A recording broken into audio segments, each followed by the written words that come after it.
24 hours a day, 7 days a week. As long as WRPI is broadcasting, we provide that broadcast on our internet stream. Once again, that is WRPI.org. Officials for tonight's contest: Kevin Graber and Anthony Kenny wearing the armbands. Linesmen are Dan Taggart and Ryan Knapp. Engineers wearing their home whites with RPI on the front. Red shoulders, red and black trim. I like these uniforms. They're very nice. They've got the RPI seal on the arms as well. Yale in their road blues. That is Yale blue as an official color.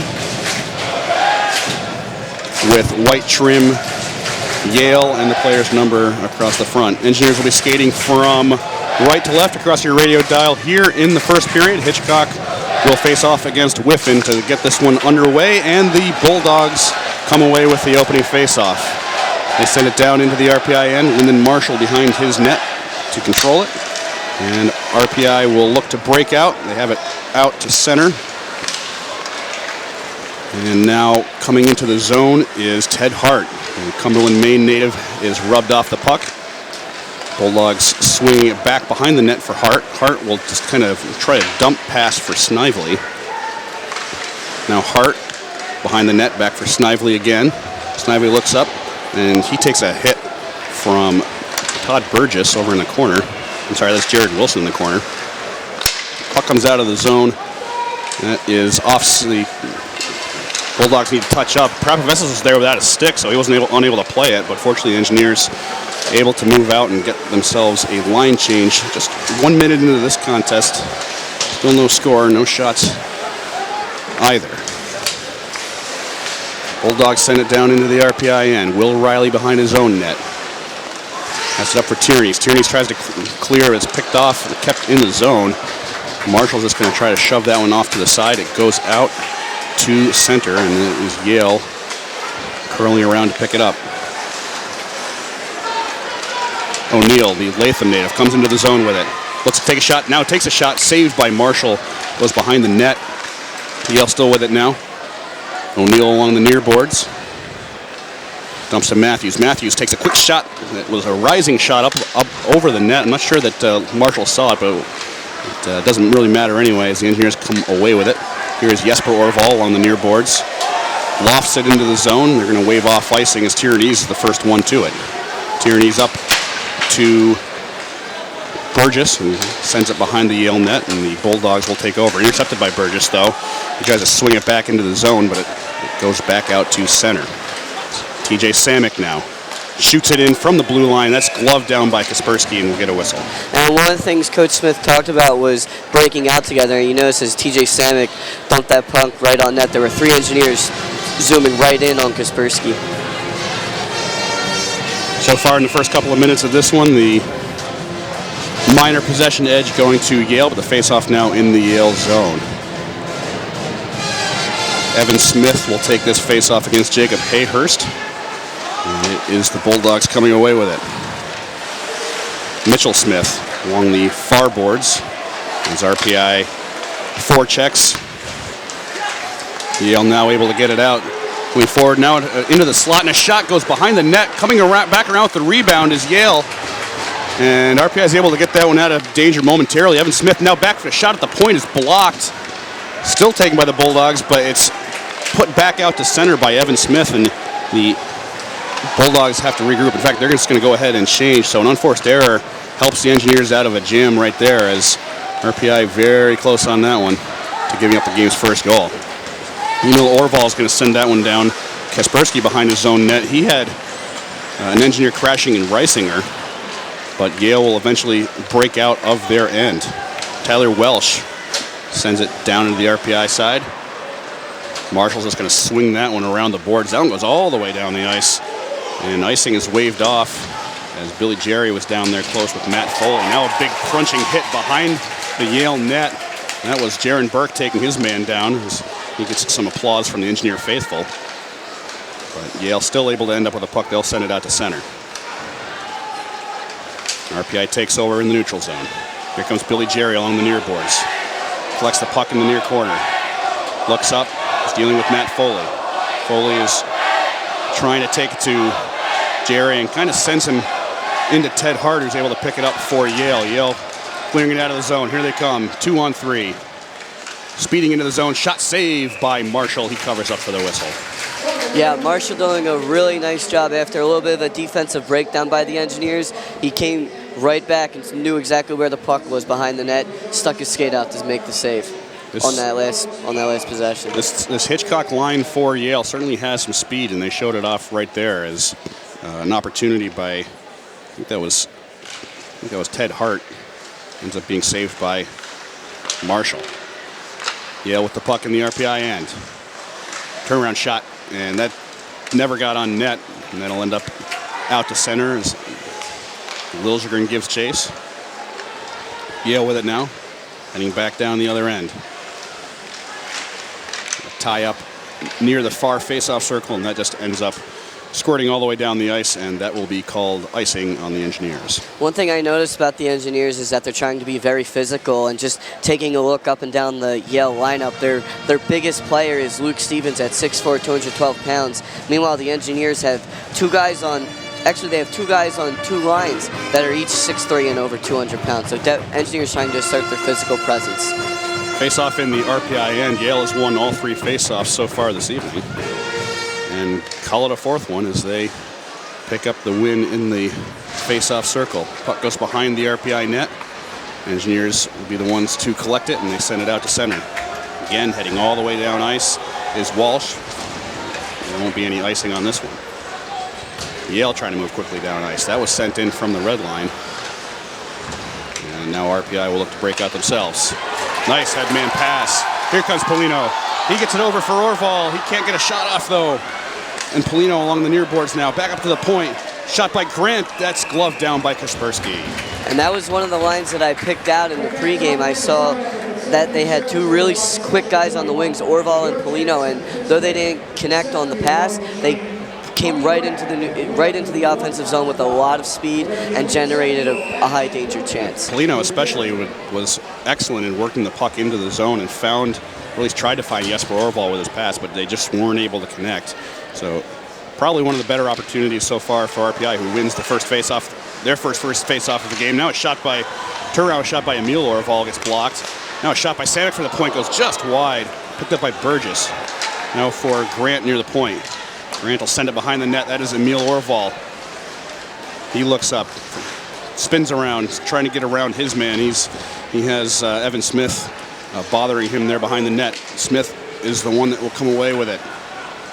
Smith along the far boards, gets it up for Paleko, but RPI intercepts along their blue line. Now Hayhurst has it stripped, but there's no one beyond him, so he's able to pick it up and send it into the zone. Lindstrand for Yale has it up for Mitchell Smith, and penalty's going to be coming up here on RPI as Smith's pass up ahead. Samek, it looks like they're going to get. Yeah, Smith's pass up ahead was, I think that was meant for Evan Smith, but he was taken down by TJ Samek along the RPI blue line. And so an interference call on the RPI sophomore will put the Engineers on the penalty kill. As mentioned at the start of this this whole shebang, 80% was the RPI penalty kill. And the power play for Yale has been beyond anemic at 2 for 44, 4.5%.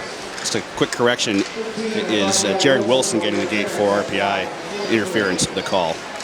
Yale wins the faceoff. They have the puck behind the RPI net. That is Snively.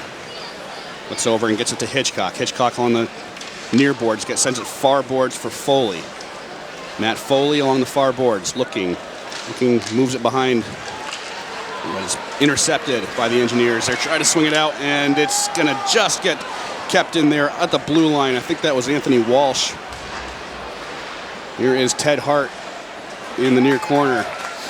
Tommy Grant doing a good job of chasing that one down. And now the battle for it in the far corner. Snively behind the net, gets it back up for Hitchcock. Hitchcock fakes it. And now Snively along the near boards. Snively looks up, fakes a shot. Now he makes a pass that gets blocked. It's in a bunch of skates in the slot. And that's going to score it out. Yale still controlling it with a minute left on the power play. Snively. And that's just sent to the far boards by Grant. The Engineers scrambling a bit, but this Yale power play unit has been out there the entire time as well. Not really a whole lot of fluidity here. Puck squirts into the slot, and this is going to get rifled down ice by the Engineers. Excellent penalty kill there with 36 seconds remaining. Both teams will switch it up. A long shift for both on the man advantage for Yale. Certainly not much doing for the Bulldogs despite controlling the zone for nearly 3/4 of the power play. Lots of active sticks by the Engineer defenseman. Yale tries to bring it back into the zone, and really just a miscommunication ends up with it flying out and then being touched.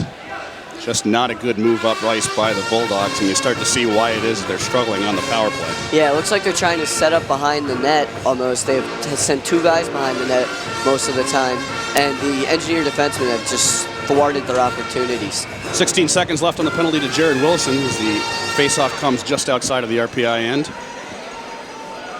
Brady Whiffing will take it for RPI against Evan Smith for Yale. Whiffing's going to be thrown from the circle, as it were. Troy York instead for the Engineers. I guess it's just the dot from there. The faceoff is won by the Bulldogs. They'll look for one more opportunity on the power play. Matthews sends it in. Marshall can't stop it. Held in by Walsh. And now just as the penalty to Wilson's about to expire, we're going to get a tripping call coming up, and this one is also going to be on RPI. It's Riley. So Will Riley goes off for tripping deep in his own end on the penalty kill.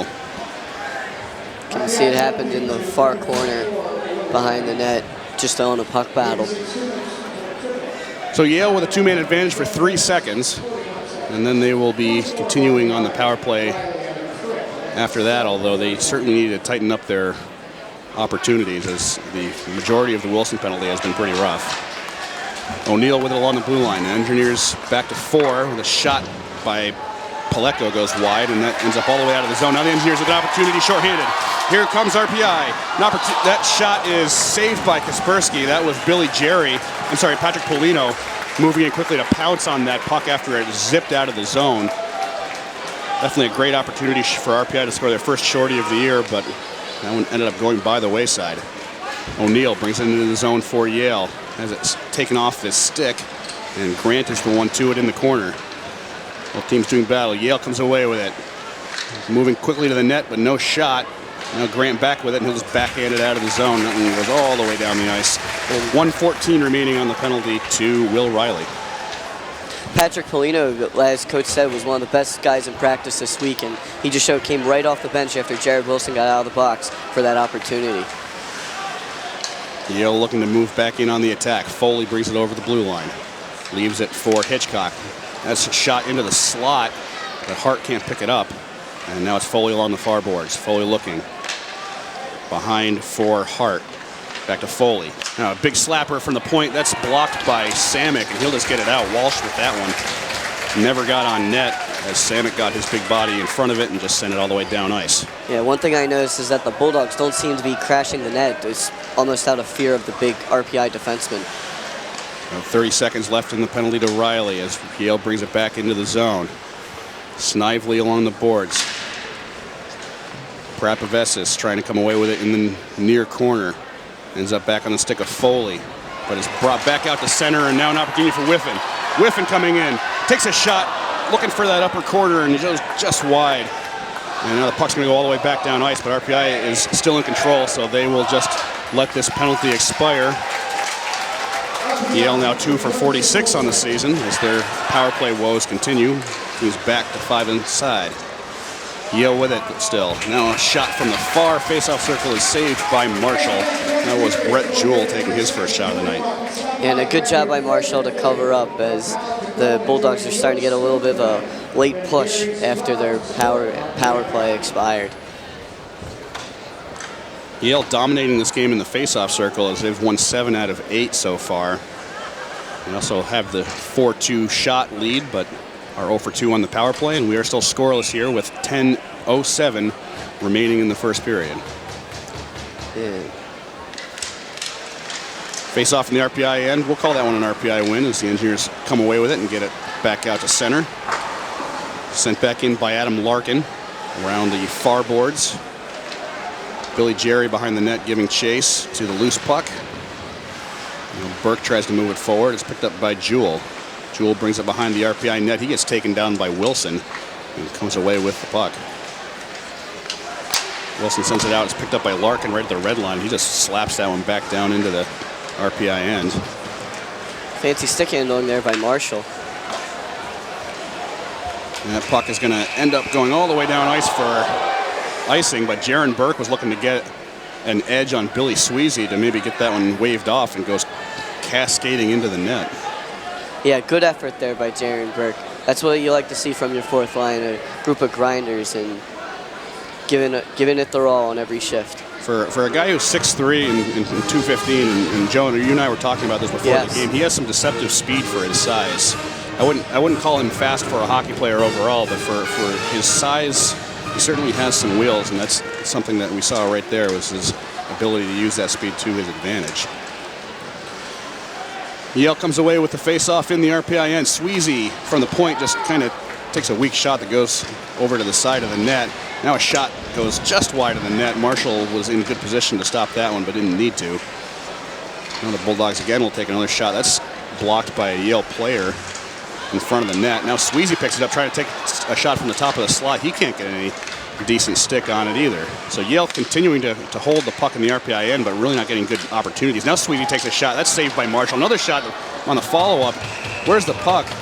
Looks like Marshall has it. Sweezy kind of ended up picking up his own rebound, but still, I wouldn't say that the Bulldogs, for all of that activity, really got a really decent scoring opportunity. It's been a really, really close checking game. I'd say that's been the sort of the tone of this game. It's been really tight checking, a lot of defense from both sides, and the Bulldogs had the advantage in the shots, but they haven't been quality shots. I feel like the Engineers on the breakaway may have had better quality shots because the Engineers are playing very, very good in the defensive zone. They're marking their men, they're staying on their men, they're not getting lost, and it's allowed Marshall to sort of see the whole ice. Absolutely, and a couple of opportunities for RPI on the counterattack. Both of these opportunities really on the penalty kill from Polino and then from Whiffing. Those two opportunities for RPI were probably more dangerous than anything that we've seen from Yale thus far. So even though there's an 8-2 difference in favor of the Bulldogs in shots, you kind of feel like the game is far more even than that. I think the game has been a lot more even than the shot totals and the face-off totals would dictate. Yale, those things have certainly given Yale the advantages in the possession, but they don't really seem to have done much with it. Yeah, and hockey, of all the four major sports, it's definitely the one that's more about the eye test than the statistics. So after the ice crew departs, we'll have the face-off coming up in the RPI end. Jacob Hayhurst against Evan Smith, the far face-off circle.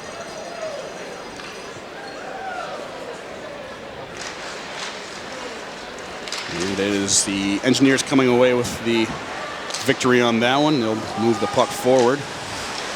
Hayhurst chases into the attacking zone. It's poked out by Yale. Larkin tried to move it forward, but it ends up along the near boards for Paleko, who gains the zone.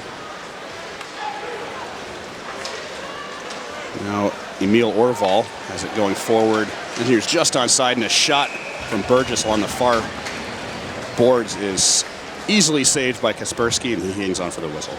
But again, two Engineers very close behind, ready to crash on that net if a rebound were to pop out from Kaspersky. 8:19 remaining in the first period. No score between RPI and Yale. Yale already 0 for 2 on the power play this evening. Face-off down in the Yale end. It was a little difficult to see who won it. RPI is going to come away with it, and they maintain the zone. It's taken off the stick of Liljegren and out to center. And Snively's going to move it. Nice pass forward. And the shot by Ted Hart just kind of goes off to the side. Some good back-checking there by the Engineers. Here's Snively. He tries a pass to the point, but it's picked off by the Engineers. Now coming forward with it is Troy York. York moves around, takes a shot. That goes through the crease. Now a big shot by Manley goes nowhere. That goes over in the corner. And it's behind the net for Whiffing. Whiffing back up to the point. Will Riley keeps it in, takes a shot, and that's a save by Kaspersky, who had to be on his toes to grab that one out of the air with his mitt. And two Engineers right near the net, getting both of their sticks on it, Whiffing and York, both on that play, were able to get their sticks on that and sort of cause deflections to create confusion around the net. For your RPI, you have to like what you're seeing on offense. They might not have had a lot of possession of the puck, but they're getting decent opportunities with it when they are down in the attacking zone. Tierney's getting thrown out of the face-off circle for this one. So it's Patrick Polino now facing off. Well, he was going to face off against Tyler Welsh. Now he's been thrown out. So Will Dorsey will step in. Sophomore out of Sudbury, Mass. Face-off won by RPI. There's a shot by Grant. That's blocked. Tierney takes a shot from the middle of the slot. I think that was saved into the corner. RPI still buzzing. Tierney sends it behind the net. Chasing down is Jesper Orval. He's rubbed off by Anthony Walsh in the corner. Polino there to help out Orval. And now it'll squirt over to the near boards. Samet keeps it in. Yale comes away with it. Welsh with an opportunity, 2-on-2 if he hurries, but he loses the handle on it. And it is Grant who ends up recovering. Samek up ice. Looking for Jesper Orval. It's picked up by Yale in their zone. Jewell comes away with it. Up for Will Dorsey, who's just offside, bringing it in. And Yale's really having a rough time in transition tonight. Yeah, they're not able to get anything going in transition, and a lot of that has to contribute to the RPI defensemen staying back and staying on their assignment, sort of causing confusion as to who the open man is on the Bulldogs side. 6:48 left in the first period. Still no score here from the Houston Fieldhouse between RPI and Yale. Face-off coming up in the neutral zone, just outside of the RPI end. Engineers win that face-off back to Wilson. Now Prapavesis looking for Burgess. Burgess goes forward without the puck. Engineers will have to regroup. Here's Emil Orval near his bench. Kind of taps it into the zone. Burgess giving chase. He has Larkin with him. Burgess hits Larkin into the boards. Now on the far boards comes the Bulldog. Burgess almost able to intercept that one before it leaves the zone, but Yale still moving forward with it. But again, moving forward without control. Behind the RPI net now is Wilson. Wilson will lift that one into the air, and that one goes out of play.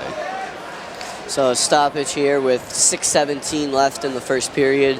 The score is still scoreless here in the first period. With the Bulldogs lead in the shots advantage, 8 to the Engineers 4. And as we mentioned before, it still feels like the Engineers have carried more pressure just because their quality of shots have been better.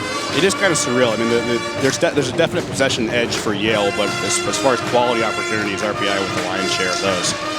Face-off from the RPI end, won by the Engineers. They're rapidly catching up in that area, but the puck quickly ends up back out of play. So we'll see another opportunity for a face-off from the RPI end. And this big, tough fourth line coming back on the ice of Jerry, Burke, and Ressinger. One thing to note, Coach Smith definitely trusts them even in the defensive zone. And certainly more of a grind line for RPI if you really look at it. Jaron Burke and Max Reisinger especially have a little bit of size that they can use on this Yale Bulldogs team. Yale comes away with the puck in the RPI end. Battle for it along the far boards. Burke is battling with Evan Smith. And Yale comes away with it. They kind of send it towards net. Marshall just kind of stick that one to the side. Now Burke looking to move with it in the neutral zone. Trying to get around Foley. Burke with it. Now over to Jerry. Billy Jerry along the far boards. He's for Reisinger, takes a shot. And now Burke with it behind the net. Foley is able to come away with it. And he bounces that one out to center. And goes all the way down ice. Icing's waved off as there was kind of a battle to get to the dot. Max Reisinger trying to get that one over for Charlie Manley, who will bring it across the red line and just send that one down. As the Engineers get their top line of Liljegren, Whiffin, and York back out onto the ice. I'm going to bounce in on Lyndon Marshall, who just gloves that one up for the whistle. With 5:09 left in the first period, no score between RPI and Yale. Yeah, one thing I'd like to note is that Ressinger on that last sequence where the fourth line was in the offensive zone was literally standing right inside the blue circle. And Dante Paleka was trying to get him out, but Ressinger just too strong for the Bulldog winger. It's one of those ways that your grind line, when you have some big guys, they can really kind of just generate opportunities simply from being difficult to move. As Yale wins a face-off in the RPI end, Larkin sends it behind the net. Still no one to pick it up for Yale as the Engineers recover. Polino up for Tierney's, who shovels at the center.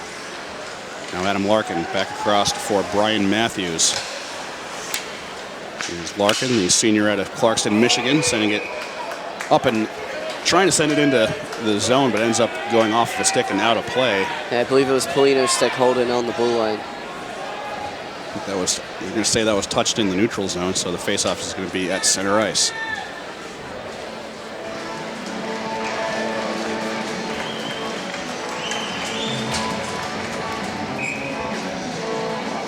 Whiffing line against the Hitchcock line. Arguably, I'd say the top two scoring lines for both sides. Yale wins the face-off at center ice. They send it down ice. Snively gets hit by Grant. And then it's sent behind by Troy York. Liljiger bringing it out of his end. He's Whiffing with him. And he sends it down into the zone. It is where the Bulldogs will pick it up, but it's kept in at the point by Prapavesis. Now that squirts out, and they're going to call, I guess they're going to call offsides. We'll say it was offsides. Yeah. Puck was at the blue line. They blew the whistle. Yeah. Face-offs were outside the zone. So the Engineers call for offsides with 4:20 left in the first period. No score between RPI and Yale. Shots now 9-5 in favor of the Bulldogs. I guess Prapavesis tried to bring it back into the offensive zone after it scored it out. Orval tries to send that one in. It's just picked up there by Brian Matthews. He'll send it down ice. Now it's Orval along the near boards. And he'll just send it to Wilson, who goes behind his own net as the Engineers look to set up a breakout play with 4 minutes left in the first period. Here comes Hayhurst using his speed to gain the red line. Has it taken off a stick by Hitchcock. Wilson there to pick it up. Now Wilson across for Orval. Now to Burgess in the slot. And Kaspersky makes a save. Wasn't sure if he had it as he looked behind him for a split second, but a great play by RPI as Burgess picks up the puck in the slot and takes a great shot on goal. And Kaspersky had to be large on that one to make the stop. Phenomenal puck movement there by the captain, Jared Wilson, bringing it up through the neutral zone and into the offensive zone as a defenseman, showing a lot of confidence, and Burgess getting the shot off right from the inside. Tierney's Orval Polino line now out there. That's Jesper Orval. Puck one back to Walsh, and that's going to go all the way down ice, and that's going to be a quick icing call against the Bulldogs. Yeah, so the speed line out for the Engineers. Polino's already had an opportunity that's been created from his speed on the power play. Really, one of the best positives, if you're an RPI fan, in this first period is that all four lines have really been able to create something during this first period. They haven't scored a goal yet, but they've really made the most of the offensive opportunities they've had. They've pretty much done everything but score as the Engineers win the face-off in the Yale end. Manley along the near boards sends it through the slot to nobody in the corner. But they're able to keep it in. Here's Polino. He gets it back to Tierney. It's now up for Orval. Orval takes a shot. Saved by Kaspersky. Penalty coming up on Yale. They touch for the whistle. All of a sudden, Jesper Orval all by himself in the slot. Kaspersky had to be strong once again to make that save. Yeah, but a roughing call coming up against the Bulldogs will give the Engineers their first man advantage of the game. Orval just was holding his stick to his knees, just probably yelling at himself, trying to get that puck in the net. Probably just telling himself that should have been in, that should have been in. For all intents and purposes, it was a breakaway that was created while the puck was in the zone for a few seconds ahead of time. Just a wonderful pass, I think, for Polino to set that one up. You're watching on RPI TV, they're showing a replay of so Orval what goes happened. down and then just pops up in front of the net. Stayed on the play, didn't let the guy taking him out. So roughing is the call against Mitchell Smith, a sophomore from Stouffville, Ontario. Puts RPI on the power play this evening for the first time. Yale struggling on the power play. RPI not a whole lot better. They're ranked just 57th in the nation out of 60 teams. But at 10.6% coming into this game, certainly a whole lot better than the Bulldogs are. Yale on the penalty kill, significantly better, 83%. That's good enough for 22nd in the country coming into this game. So maybe an opportunity for RPI to convert their offensive prowess into a goal here on the man advantage as the Engineers win the faceoff. Grant takes a shot. That's saved, but comes out in front, and it's quickly snatched up by, I think that was Foley, and sent all the way down ice to clear that one out. But RPI quickly with a good opportunity off the stick of Tommy Grant, and Kaspersky left that one wanting on the rebound. Good eye there by Burgess to find Tommy Grant on the far side. Here comes Ted Hart, short-handed. He's got plenty of Engineer bodies in front of him, so he'll just go backwards with it as Yale kills a little bit more time. Foley loses the handle on it, and that gives RPI a free pass in their own in the attacking zone. And there, York is unable to corral the pass, and it's Yale sending it back down ice, so they're able to get past really just a bad turnover by Foley. You don't want to turn the puck over in the attacking zone or in the defensive zone like that when you're playing a penalty. 1:09 left on the power play. RPI looking to move up ice. Here's Prapavesis, gains his zone, has it dropped off of his stick, and that just rolls in on Kaspersky, who covers for the whistle. Yeah, so the Engineers will get another offensive zone faceoff here on the power play. Exactly 1 minute left on that power play. And 2:21 remaining in the first period. Shots are evened up a little bit now 9-8 in favor of the Bulldogs. The faceoff will be to the left of Corbin Kaspersky. Puck goes behind the Yale net. I guess we'll call that a Yale victory, but Engineers still able to come away with it. And it's Emil Orval in the Zamboni corner. He's popular and known here at the Fieldhouse. Got 2 Engineers and 2 Bulldogs doing battle. It's RPI coming away with it. Liljegren up to the point for Riley. Now Liljegren along the near boards, brings it up to the point. Prapavesis leaves for Riley. Now Prapavesis along the near boards. Back to Riley at the point. That is over for Hayhurst, who loses the handle of it, but Orval gets it back. Now Riley along the point. 20 seconds remaining, and a shot. I think that was blocked in front, ends up on the near boards. And it's just going to get sent back out to center. Hayhurst collects as Yale changes. RPI with time for one more rush with 5 seconds left on the power play. Here comes Emil Orval on the near boards. He gets taken off the puck into the corner. RPI's first power play of this game is over. Both teams are 0 for on the power play. Engineers 0 for 1, Yale 0 for 2. Yale collects it, looking for Ted Hart. Was sent down ice. That doesn't look like it's going to have enough for icing, and it gets waved off. Here is Hitchcock up for Snively, who takes a shot, and that's got blocked in front and into the corner. Now Snively in the near corner. Turns, trying to get around Tierney's. Up for Hitchcock. Hitchcock spins around. This line could do some damage. Hitchcock goes down. Here's Snively now on the far boards. Snively doing a lot of moving on this opportunity. There's Hitchcock trying to leave it for Hart. Now Hart has it in the near corner. He takes a shot that deflects off of a skate and into the near corner. Picking the puck up as Hitchcock. He sends it up there to no one in particular. Snively has his pass into the slot intercepted by Prapavesis, and that'll get lifted out. Goes all the way down the ice for icing, which is kind of dangerous if you're RPI. That line was out there for a good amount of time, and they'll have to stay out there for the ensuing faceoff with 17.3 seconds remaining in the first period. Yeah, but a silver lining, you can see the 2 Orval brothers lined up together. They'll get to play 17 seconds together. Maybe. Definitely the best scoring opportunities for the game for Yale right there, as some good puck movement by Ryan Hitchcock and Joe Snively led to some decent scoring opportunities. Yale wins the faceoff. Quick shot saved by Marshall. That ends up on the stick of Emil Orval. He's going to lift that one back out to over the blue line, and it ends up down ice for icing. So once again, RPI is going to be looking to really at this point just close out the period. 7.8 seconds remaining, and that line's still out there for RPI. They haven't been able to get these guys off the ice. Face off now to the left of Lyndon Marshall. in the near face-off circle. And it is RPI is going to come away with it. They're finally going to get it out. And Jesper Orval is just going to kind of dig for that blue line. Not a whole lot of time left for him, and he runs out of time before he can take the shot. But the Engineers succeed anyway, as that was pretty much what you want with 2 back-to-back icings at the end of the period. And so we go into the first intermission with no score. Yeah, and one thing I'd like to say before we close out is the Engineers have really asserted their physical presence over this smaller Bulldog team, as Evan Tyrannese, when he was covering Joe Snively, just kind of tossed him out of the out of his own offensive zone after he gave up the puck, and it kind of drew an O from the crowd. So we'll take a quick break and we'll be back with our first intermission momentarily.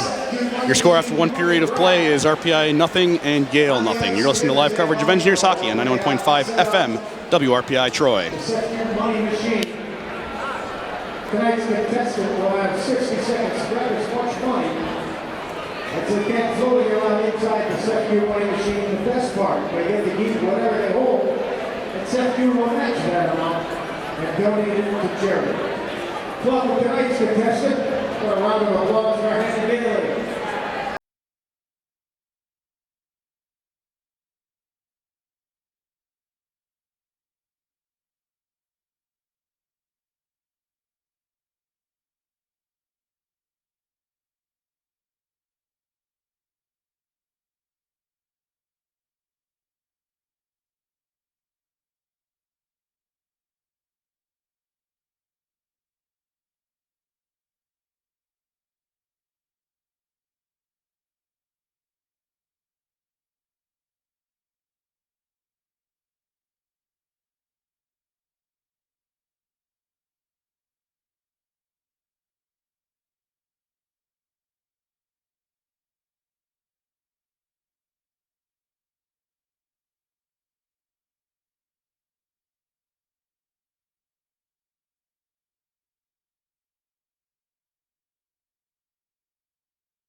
Jolene Morris with the Blue Report scheme at Howard Manor Real Estate Services. Give them a call at 518-331-1579. The top sales team in Rensselaer County. So let Jolene's expertise move you. I'd like to remind you, Ryan's Whiffing is a proud supporter of RPI Athletics. Head to downtown Troy after the game. Check out the pub kitchen at Ryan's Whiffing.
RPI Hockey would like to thank GE, Moe's, Sefkin, CDPHP, Boucher and Clark Financial Group, Hardy 32 by Prescott, Yankee Trails, Redford Pizza, Tri-City Rentals, Dunkin' Donuts, Toyota, Green and Peters Inc., CDTA, Ben and Jerry's, Warren W. Fame, Boucher and Clark Benefits, Wicked Smart, Gatherers Granola, Fryhoffers, Howard Manor Realty, RPI Chapel Cultural Center, and Tri-City Valley Cats, all proud sponsors of RPI Hockey.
Will Spear Garden, proud to support RPI and the local community. If you can get your game ticket to Will Spear Garden and receive food and drink specials. See you after the game at 2 B Street, downtown Detroit.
Houston Fieldhouse here on the campus of Rensselaer Polytechnic Institute in Troy, New York, as we get set to bring you the second period of action between the RPI Engineers and the Yale Bulldogs. Your score after one period of play is RPI 0 and Yale 0. Before we get started with the second period, I'd like to thank the Rensselaer Union. They provide the funding for WRPI and all the club-related activity of the Institute, including WRPI's coverage of RPI hockey, football, and baseball. Just a reminder, WRPI is on the World Wide Web. Point your browser to WRPI.org. And you can pick up WRPI's broadcast 24/7 as long as WRPI is broadcasting. We provide that broadcast on our internet feed. Once again, that is WRPI.org.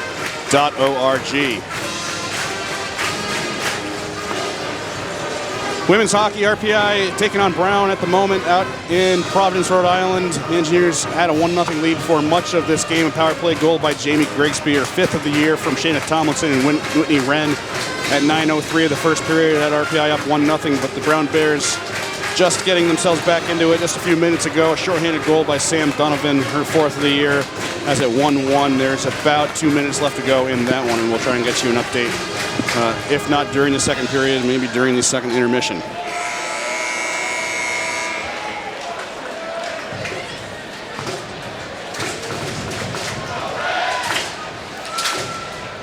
"20 minutes are on the clock. We are ready to go. Both of these sides with 5 out on the ice to begin the second period.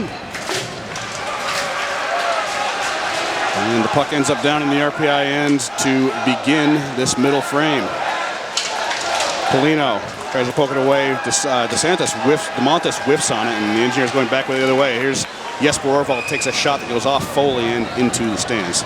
And Orval again coming into the zone with a lot of speed right down the center.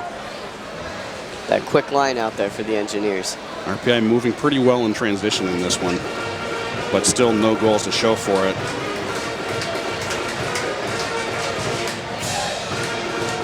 Face-off coming up in the Yale end. Whiffing will do battle with Hitchcock.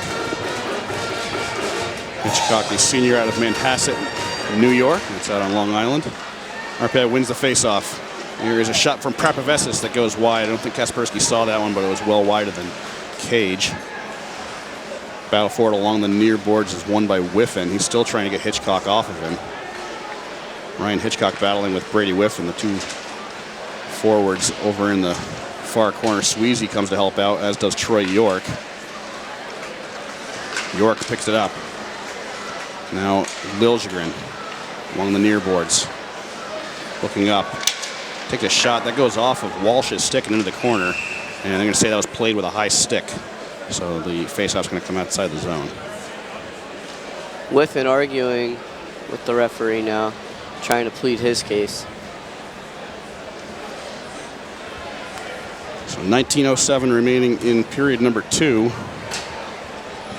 No score between the Engineers and Bulldogs, and the faceoff will come just outside of the Yale end. Hayhurst is going to settle in against Evan Smith.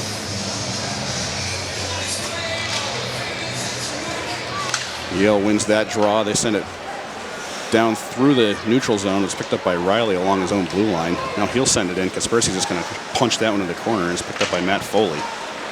And here's keep it in. Burgess sends it to the slot. Nobody there. And it squirts over to the near boards where it's picked up by Smith and sent out of the zone. Riley's going to send it in, but RPI still has to get on side. They do, but Yale collects it in the meantime. Back out to center for Evan Smith. He gets it into the zone. They are offsides. So the Engineers and Bulldogs both trading somewhat lackadaisical movement of the puck. Now RPI is just going to send that one in. That, I guess, is not going to be icing, but essentially the puck's just going from end to end with no real control here early in the second period. Evan Smith has it taken off his stick by Burgess. Some good forechecking by the RPI redshirt freshman out of Phoenix, Arizona. Battle now is along the near boards. Emil Orval has, I think that was Larkin on top of him, and Yale's going to be able to put that back out center. RPI just sends that in as they change. Now Larkin's going to try and send that up ice. It's taken by DeMontis, who moves into the zone. And Samick is going to pick it up in the defensive end as Billy Jerry carries it out and gets it up for Jaron Burke. Burke moves into the zone and loses the handle of it on the blue line, and DeMontis now moving back the other way for Yale. He'll kind of take a quick no-look shot that got blocked almost immediately. Now the battle near the Zamboni door is won by the Bulldogs. Back out to the point. Shot by Matthews, goes well wide. And now Stevens takes a wraparound save by Marshall. And it's Prapavessis who tries to get that one out there. Back onto the stick of Walsh at the point. Walsh moves in. Looks to center it, but crashing the net was Dorsey, and he couldn't pick up the puck. So it goes back out to center. Walsh tries to move in. Tries to get it to Dorsey, but it's quickly poked away by Samick. Now back to the point for Lindstrand. Lindstrand takes a shot that I think was saved by Marshall. It goes into the corner.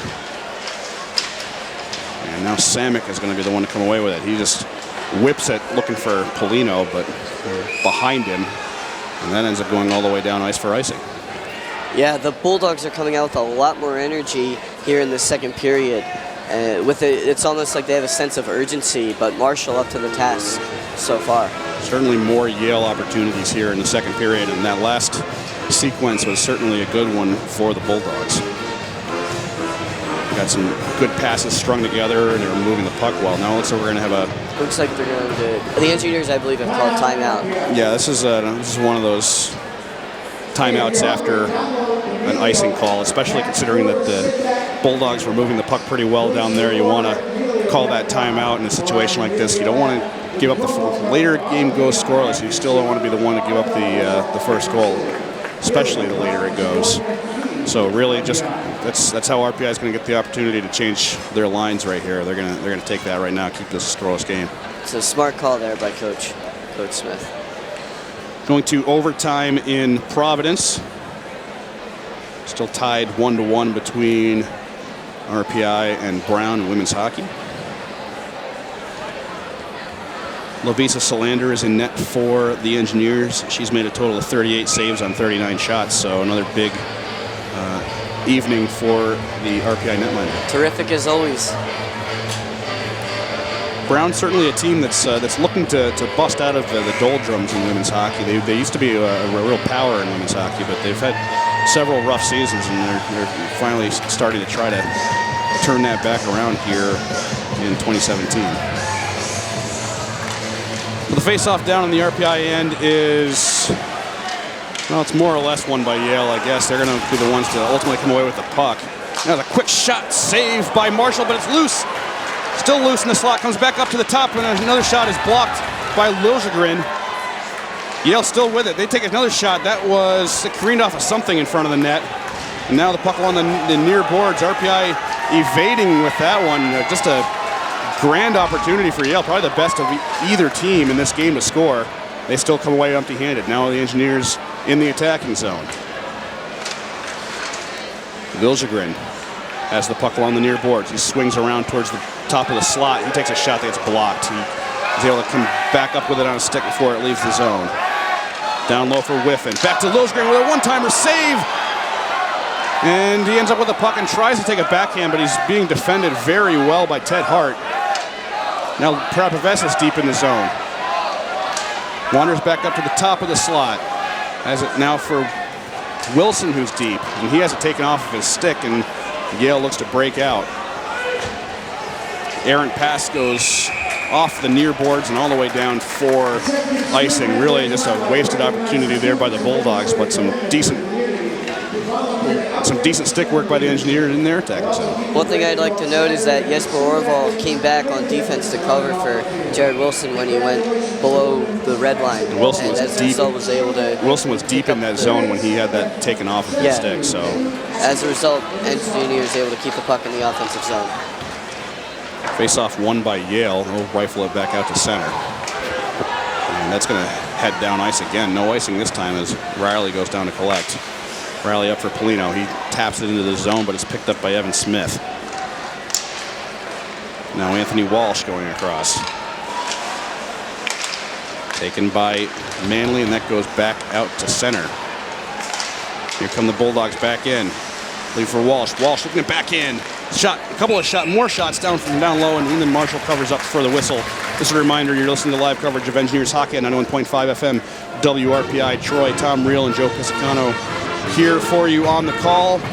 Out in Providence, the Engineers have picked up a 2-1 victory in overtime as Marissa Raspa scores her third of the season to win it for RPI, just 37 seconds in, with the lone assist going to Jamie Grigsby, her second point of the night. So the RPI women's hockey team picking up 2 points on the road at Brown this evening. 14:43 left here in the second period. Back in the fieldhouse. Yale moving through center. Here is Evan Smith. Has the puck taken off his stick. Samick now with it. Tries to get up for Emil Orval. Is able to push it up and out of the zone. Anthony Walsh gives chase. The junior from Burr Ridge, Illinois, goes behind his own net. And now here comes Evan Smith. Has Paleko with him. Smith takes a shot, goes just wide. And Emil Orval is the first one there to pick up for RPI. Now coming forward with it is Hayhurst. Hayhurst into the zone. Burgess now up to looking for Grant, who was deep, but he couldn't handle that pass. Now here comes Yale going the other way. 3-on-1. Here's Paleko. Takes a shot. Saved by Marshall. Rebound. Goes to the side. RPI picks it up. Great save by Marshall on an odd man rush for the Bulldogs. Here comes Burgess the other way with it. Spins around looking for Hayhurst. He can't find him, and Hayhurst has to go back to get it. Here he is now in the corner looking for Burke in the slot, and he ends up going all the way down ice. Burgess's stick work is out of this world. He's just got so much vision. Passes are incredible. Jaron Burke was in the right place at the right time, but wasn't able to get his stick on that turnaround pass. Yale now in their own end. Adam Larkin over for Brian Matthews. As Yale starts marching forward with it. DeMontis is just going to send it in, left by Marshall, who has it taken off of his stick by Stevens. He's able to get around and get that into his glove for the whistle. Really just a... Puck sort of ricocheted off his stick after he realized that the puck was taken off his stick by Stevens. Just scooped it up. Stevens was right there behind him and just stripped him of it. That's something where the guys on the ice have got to be yelling at their goaltender that he's got a man right there. But smart play there by Marshall to just slow it up, get the face-off. Yale wins the draw. Shot from the point. And that goes up over the net and wide.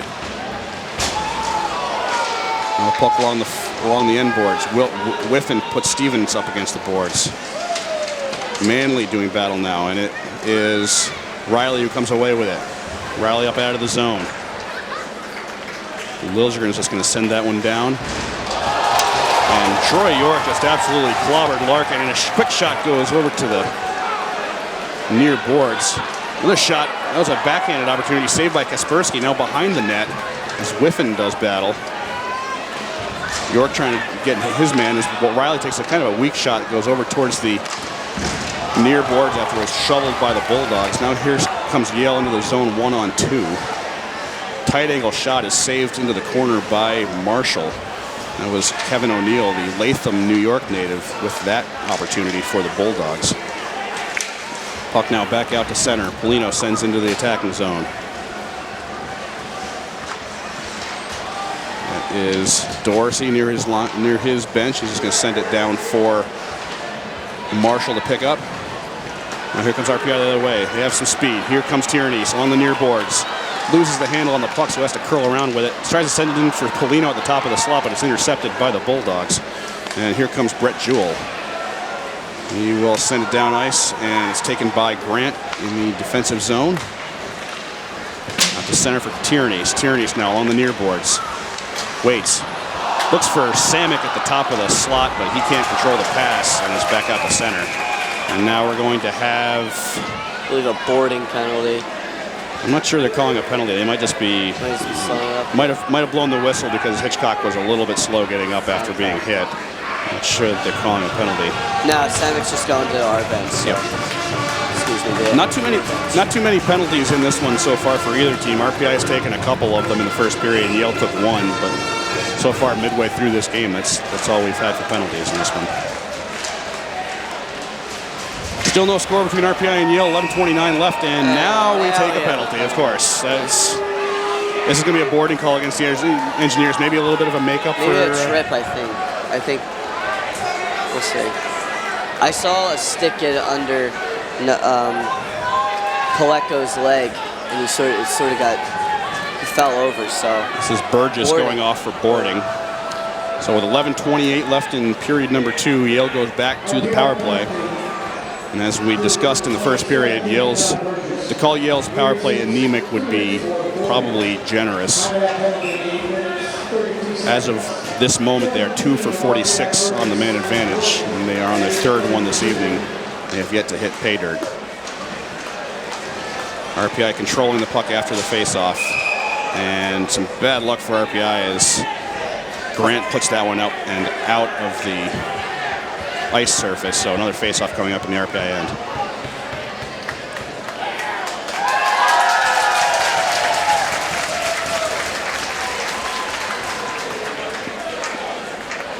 Hitchcock to settle in against Billy Jerry. And Yale comes up with the puck. Walsh at the point. Sends it down for Snively behind the RPI cage. Snively over to the Zamboni doors. He's being pursued by Prapavesis. RPI very aggressive on the penalty kill as they start attacking the puck along the far boards. Now it's back to the point for Walsh. Walsh back to Hitchcock. Hitchcock on the far boards. Skates up. That's tapped by Prapavesis, but Snively is there to keep control. Now the puck goes behind the net. A collision helps Jerry be the first one to the puck, and he's just going to bounce that one off and down ice as the Engineers kill the first part of this penalty off. 1:12 remaining on the Burgess boarding call as Yale sets up behind their own net.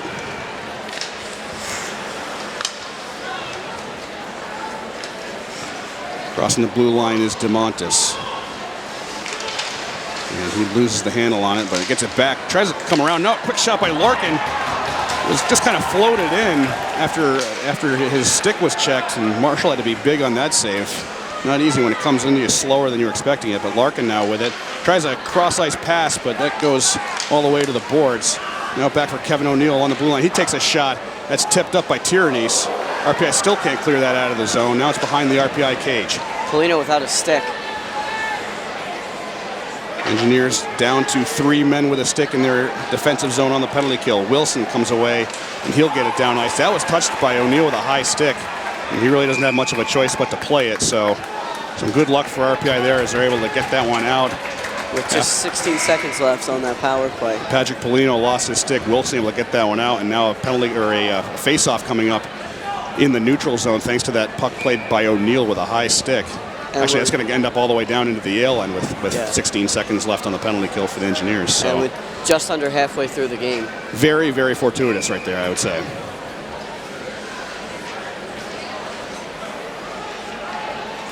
Hayhurst settles in against Hitchcock for the draw just to the right of Corbin Kaspersky.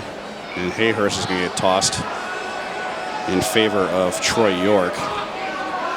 You've got Yale's best draw man going in against Troy York, who was 0 for 2 on the draw in the first period. And Yale is the one that comes away with the puck, although they don't have much more time left on the power play. Moving forward is Ted Hart into the zone as the RPI penalty expires. And the teams now return to 5 aside. Yale now 0 for 3 in this one on the man advantage, and their power play woes continue to mount. Emil Orval intercepts it in the attacking zone. And Hayhurst hasn't taken off of his stick, and it goes to center. He was being dogged by Anthony Walsh. Burgess trying to maneuver with the puck in the attacking zone. He has it back out to center. Now here comes Whiffing trying to bring it in. He has a little bit of an angle, trying to get around Sweezy. Can't, but he sends it in, and that's to be sticked aside by Kaspersky. It's Emil Orval on top of it, though. He brings it back to the top of the slot. Now here's an opportunity for RPI. Shot and saved and held onto by Kaspersky. That was Riley finding himself alone on the near side. Great thinking there by Whiffing as he tried to make the power move from the near side of the ice, but he wasn't able, he was defended well, so he spun around, little spinorama, and just tossed it across the crease where Orval had a shot at it. So as the ice crew scoops up some of that loose snow out there, just a quick rundown of some of the statistics in this one. No goals between RPI and Yale with 8:38 remaining in the second period. Shot attempts are 33-30 in favor of the Bulldogs. They are also leading in shots 18-12. They are up 20-16 in faceoffs overall. The Bulldogs have blocked 10 shots to RPI's 5. And as we've mentioned, the Bulldogs 0 for 3 on the power play, RPI 0 for 1.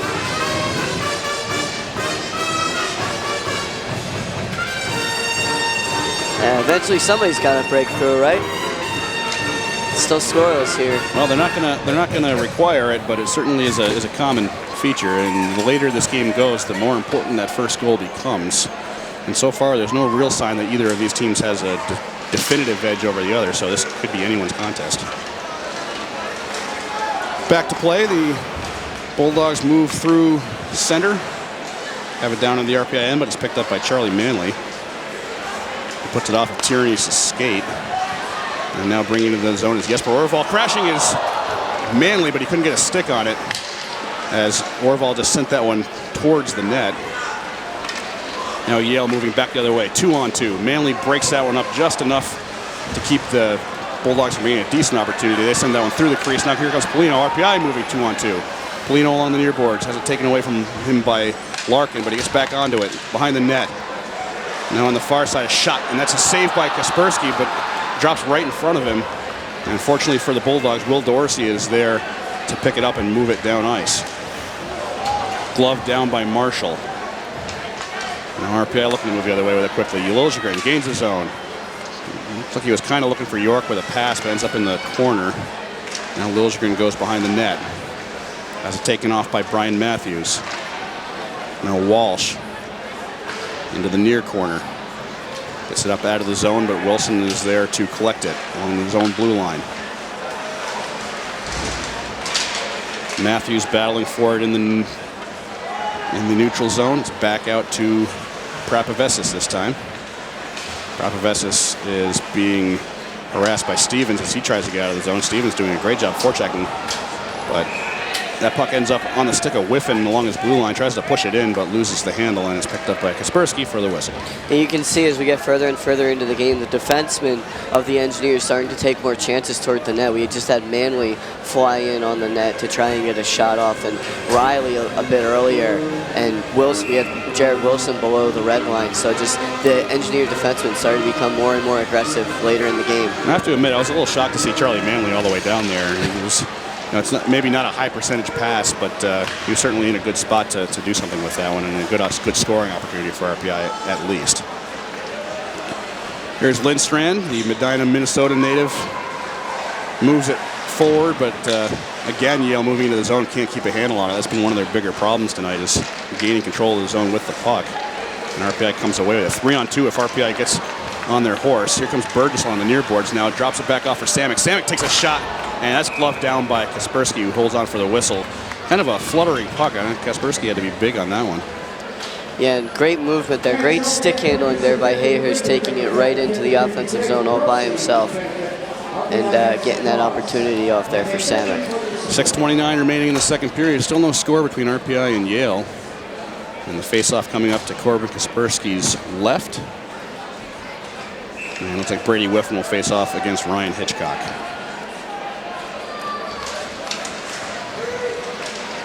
And after a scrum at the face-off circle, it kind of ends up back for Yale as Hart tries to move forward. Picked off by Troy York on the far boards. He takes a shot, and that's Lindstrand who had that end up on his stick. They do battle for it along the near corner, or far corner, excuse me. Now, Liljegren curling around, takes a shot, is blocked. Now another shot, that's saved, another shot. More shots as rebounds just keep being left in front, some being blocked as Lindstrand had lost his stick. So another opportunity for RPI as they keep it in the zone. Here's Troy York as Lindstrand retrieves the twig. Here is Riley now in the near corner, trying to get himself around Joe Snively. Curls back around. Riley deep, back up for Polino near the point. Polino takes a slap shot that goes just wide of the net. Might have hit something in front, but here comes Yale 2-on-2 the other way. Dump pass is picked up by Manley. Now Hart has it. Hart tries to cut to the net, but a good defensive play by Whiffing there. Now a shot saved by Marshall. And Jesper Orval picks up, and he's going to lift that one, ends up hitting the scoreboard. So bad luck for Jesper Orval, glancing that off the front of the scoreboard, and he tried to lift it out to center, and we'll have face-off in the RPI end. Yeah, so a flutter of opportunities there from both sides as rebounds were left open for Engineers to whack. Both netminders have been pretty decent when they can see the puck, but both have left plenty of opportunities as Larkin fans on one from the point. That ends up going all the way back into his zone. Now a forechecking Jesper Orval gets it even farther into the zone. RPI now more or less controlling the puck as Orval comes away with it. Kind of a free opportunity for the Engineers on the miscue by Larkin. Tyrannies behind the net. Back to the backhand. Tries to leave it off for Prabhavessis, but he is shoved off the play by Tyler Welsh, a freshman out of Whistler, British Columbia. That pass was looking for Polino, but he was coming off the ice, so it ends up in the hands of the Yale Bulldogs, who will look to move back up ice. They gain the zone with Welsh. Taken off the puck by Burke, who leaves it for Wilson. Wilson behind his own net. He gets kind of bumped, so Prabhavessis has to take it. And he'll play it off the boards towards Burke in the neutral zone. Burke now back to Wilson. Wilson comes across the blue line, just sends that in straight on Kaspersky. He holds on for the whistle. Yeah, so the speed of the game starting to pick up here with 4:12 left in the second period from both sides, trying to create chances, taking a little more risk are the teams. Certainly a little bit more open play on both ends. And we've seen some decent scoring opportunities from both teams in the last couple of minutes. 4:12 left in the second period, still looking for that breakthrough goal. Both of these teams are scoreless late here in the second. RPI with a face-off win. Behind the net is Hayhurst. Now Burgess. Back up to Hayhurst along the near boards. He will cut towards the net. He takes a shot saved by Kaspersky over into the far corner. Behind for Emil Orval. Orval behind the net. He just kind of tries to center that, but it comes off of his stick and ends up with Yale as the Bulldogs move forward, all kind of 2-on-2, but they've lost control in the RPI end. And battle for it along the near board. Stevens trying to get it up for DeMontis. Robbie DeMontis with it in the near corner. He's battling with Grant now. Tries to get up for O'Neill. He has it pickpocketed by Emil Orval, and Todd Burgess will move forward with it now. For Orval. Orval gains the zone. Spins around, looks for Burgess, but it's too far ahead. And it's picked up instead by O'Neill, and he just lofts it down ice. Riley trying to find Whiffing along the blue line, but a good check by Walsh ends up sending that all the way down ice, and Yale's able to gain possession. Bulldogs again failing to bring it into the attacking zone. Here comes Riley now. He's going to try and find York with a pass that goes down ice. Just missed York, and they're going to call that icing. Yeah, and York a little trying to say that he touched it with his stick. Yeah, I didn't see much of a deviation on the trajectory of that puck. So still pleading his case, but nonetheless, offensive or defensive zone faceoff. for the Engineers.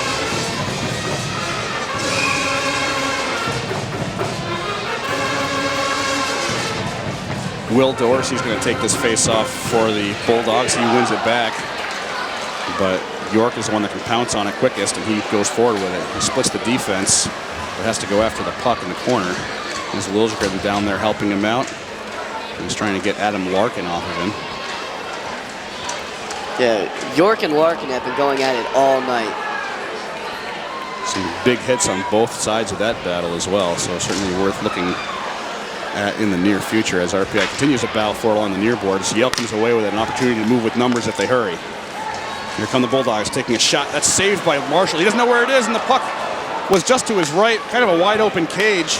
Prapavessis blocked it. But Welsh was unable to find it thanks to a good move by Prapavessis to get down on it. Now Prapavessis gets sent down to the ice. Polino comes away with it, now moving forward one-on-one. Here's Polino, takes a shot, and that's just between the pads of Kaspersky.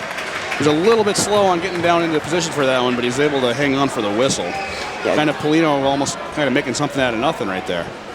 Yeah, great awareness by Prapavessis, not only to block that shot after Marshall got stuck in the crease, but also to send it up the boards so that Polino could get that opportunity. We've seen a lot of Patrick Polino being in the right place at the right time tonight, and Coach Dave Smith had mentioned he was one of the best players in practice this week, and he certainly is showing it in this game. He's one of the powering engines for the RPI offense in this one, as it were. But with 2 minutes left in the second period, both RPI and Yale looking for the opening goal of this game.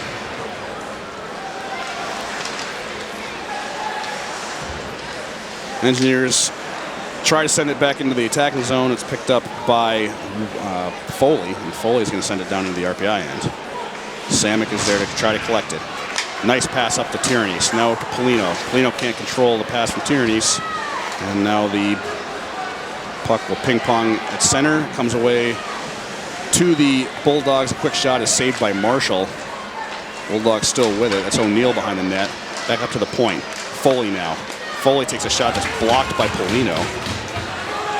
And DeMontis is now going to have to come back to center to tangle with it. He's going to send it down. And Marshall is going to stick it aside to Jesper Orval. Now to Burgess near his own bench. Stick lands it away from one defender. Can't get around a second one, but it ends up on the stick of Will Riley. Very close for the Engineers for 6 men. They're going to call it. We got a whistle. I'm not sure if the linesman's trying to say that RPI had 6 men on the ice. Burgess was over in the area. I think he might have been trying to get off the ice. A lot of standing around right now. Yeah, referee's at the box. Yep, they're calling 6. Too many on the Engineers. That's the risk that you take when you're trying to make a line change in transition on your side of the ice. And when Burgess had the stick poked off of had the pucks poke off his stick, ended up creating towards the RPI end, and it hit the player that was coming on. So Burke's going to serve the minor. So with 1:03 remaining in the second period, Yale with their 4th power play opportunity of the game, and if they were going to get themselves off of their schneid on the man advantage, this would be a very opportune time for them to do it, either now or in the beginning of the third period. Jerry and Tyrannese, both centers out there for the Engineers on the penalty kill. Face off one back, and RPI is going to get that one down ice as Billy Jerry sends it down. As we enter the final minute of the second period. Bulldogs looking to set themselves up on the power play. Larkin drops it backwards for Kevin O'Neill, the Latham, New York native. Brings it into the zone. O'Neill behind the cage. Spins around. Sends it back up to the point for Paleko.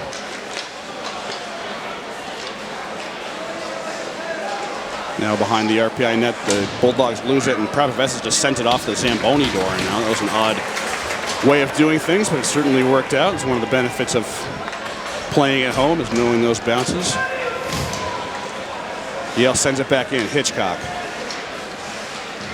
battling behind the cage, has Hart with him. Prapavessis trying to get him off the puck.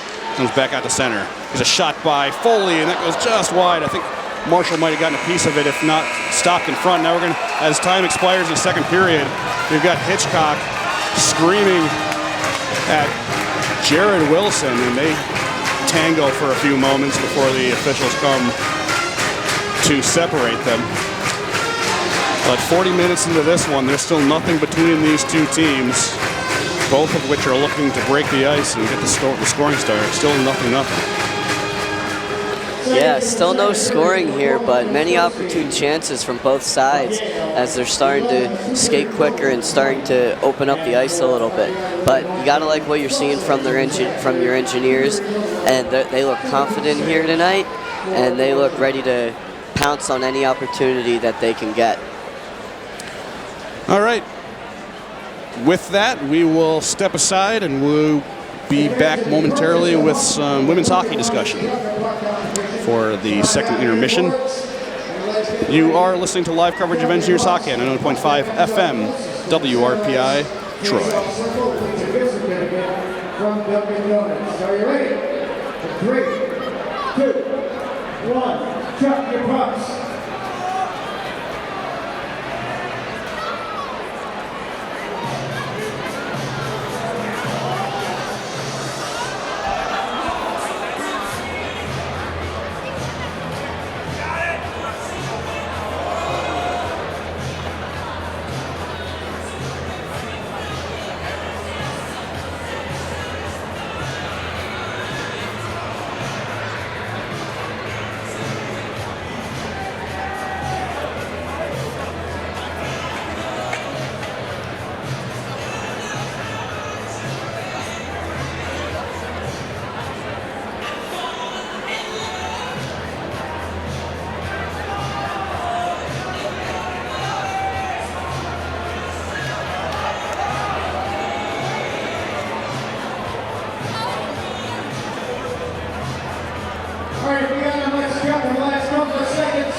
Puck number 128, 128, you're the winner of the Dunkin' Donuts gift certificate and the Dunkin' Donuts Truck and Puck Contest. Thank you for participating in tonight's contest.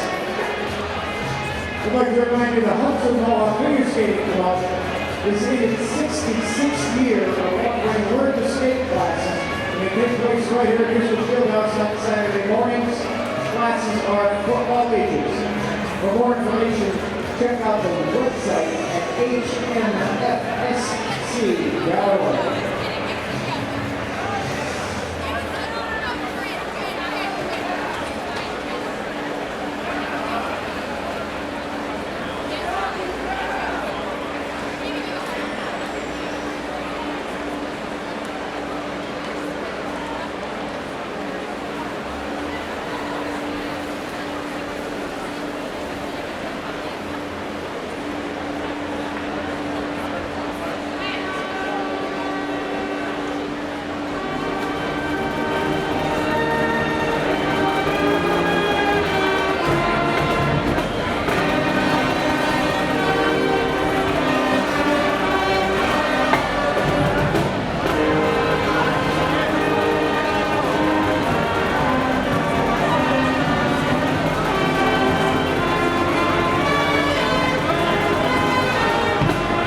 home next weekend, December 8th and 9th. And Saturday, December 9th, is Pat the House night. Okay, we're going to talk to things on Clemson next Saturday at 3 p.m. Come on out for your free t-shirt and support RPI Women's Hockey. They've got award-winning chili, ball off the bone ribs, hand-cut steaks, and 10% off with your RPI staff or student ID. A legendary meal like this is only found at Texas Roadhouse, 105 Wolf Road in Raleigh. Come dine with us at Texas Roadhouse.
RPI would like to thank the Rensselaer Alumni Association, 9 Row Companies, Patterson, Sampson, Ginsburg, and Griffin Law Firm, the Ladies Counter, Sodexo, C&S Companies, the Hilton Garden Inn in Troy, the National Grid Foundation, Carter Construction, the Desmond Hotel, the Recovery Sports Group, E. Stewart Jones Hacker Murphy, Stanley Steamer, Stewart's, ESN Sports, the Shea Clark Benefits, Rensselaer Honda, Freihoffers, the Beat Business Systems, CDTA, H2M Architects and Engineers, and Wills, Dearborn, and Troy, all proud sponsors of RPI Hockey.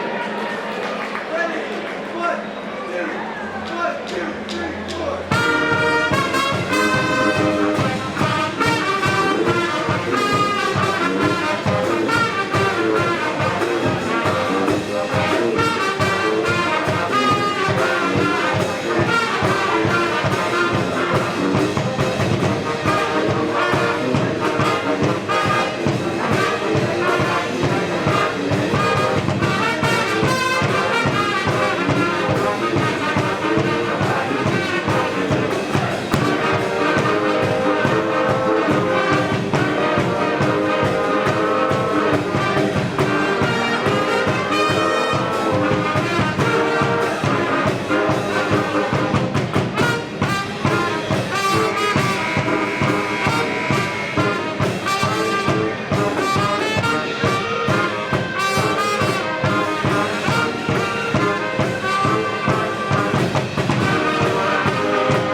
today, women's hockey final score from Providence, RPI 2, Brown 1. And in women's basketball final, RPI 56, Clarkson 41.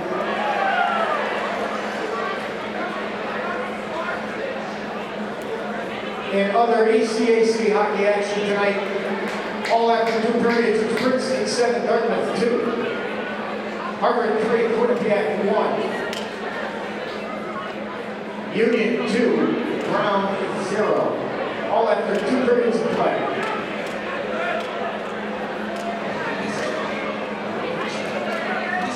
Also after 2, it's Cornell 1 and Miami 1.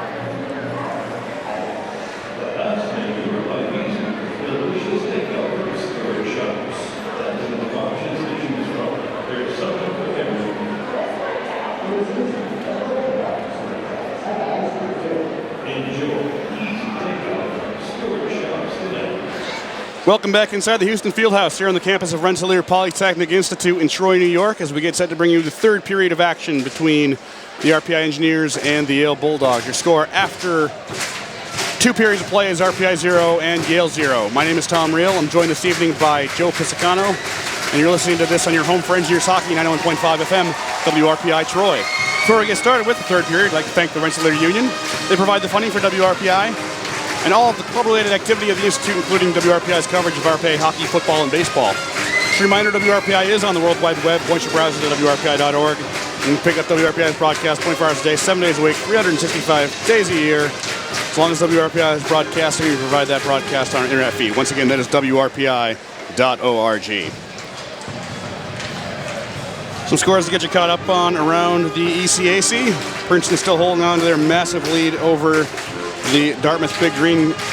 Both teams picking up a goal in the second period, so Princeton now with a 7-2 edge early in the third period. Harvard leads Quinnipiac 3-1, and Union now holding a 3-0 lead over the Brown Bears.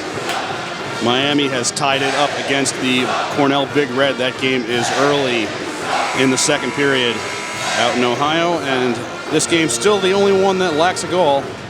0-0 here at the Fieldhouse.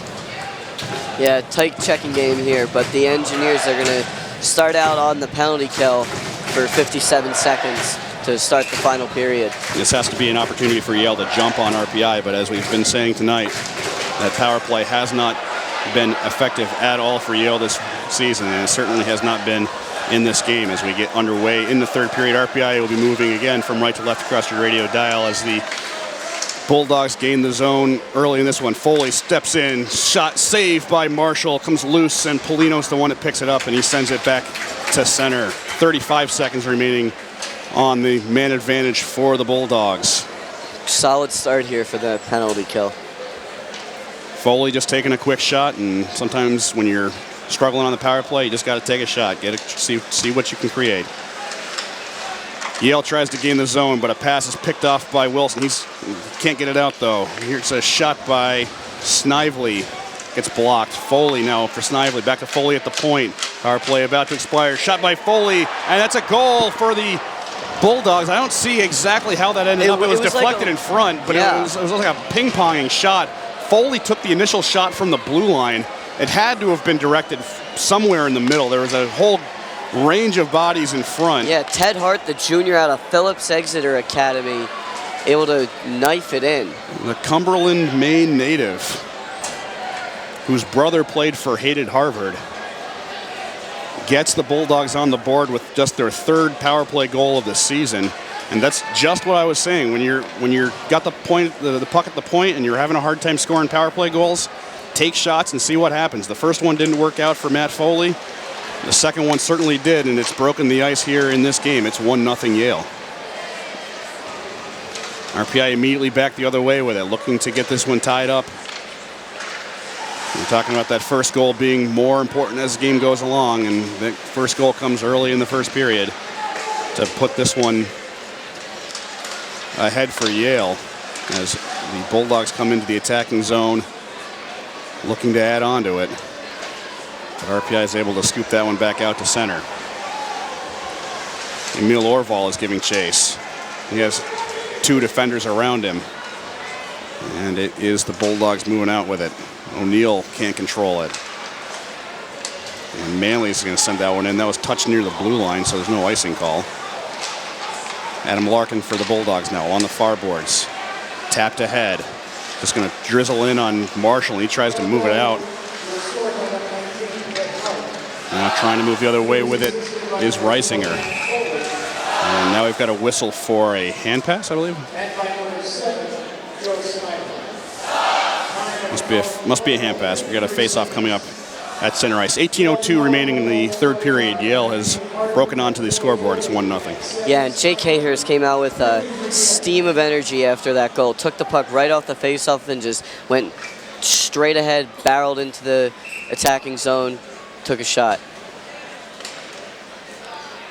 The scoreboard says it's Ryan Hitchcock scoring the goal, although I do think they're going to give this one to Hart in the end. Maybe Hitchcock with an assist, but Foley certainly with one of the primary assists as he took the initial shot from the blue line to help give Yale the 1-0 lead on the power play. Here comes RPI into the attacking zone. Riley loses it off of his stick. Back out to center, Polino now. Polino across the logo. He sends it in just in front of the blue line. Kaspersky behind to stop the puck. And it's picked up by Foley. Now behind for Spencer Lindstrand. Lindstrand's going to send that one all the way down ice. And they're waving off the icing. So Wilson's going to have to play it, and he moves it ahead for Tierney. Tierney's into the zone. Back pass for Orval. Orval curling around near the near boards. Has it taken off the stick by Ted Hart. Hart now across the blue line. Trying to find Hitchcock. Hart goes down. And it is RPI coming up with it. Another puck almost hit the scoreboard for a second time. But it ends up in the Yale end. Sweezy is there to move it into center. Ted Hart now into the attacking zone. Gets pushed off the puck by Tierney's. Evan Tierney's up for Liljegren. Liljegren pushes forward, but just can't chase after it after a hit by Sweezy in the neutral zone. Back come the Bulldogs. Nice check by Whiffing. Gets on the stick of Liljegren. Penalty coming up on the Bulldogs. That was a great play by Whiffing to move the puck up for Liljegren.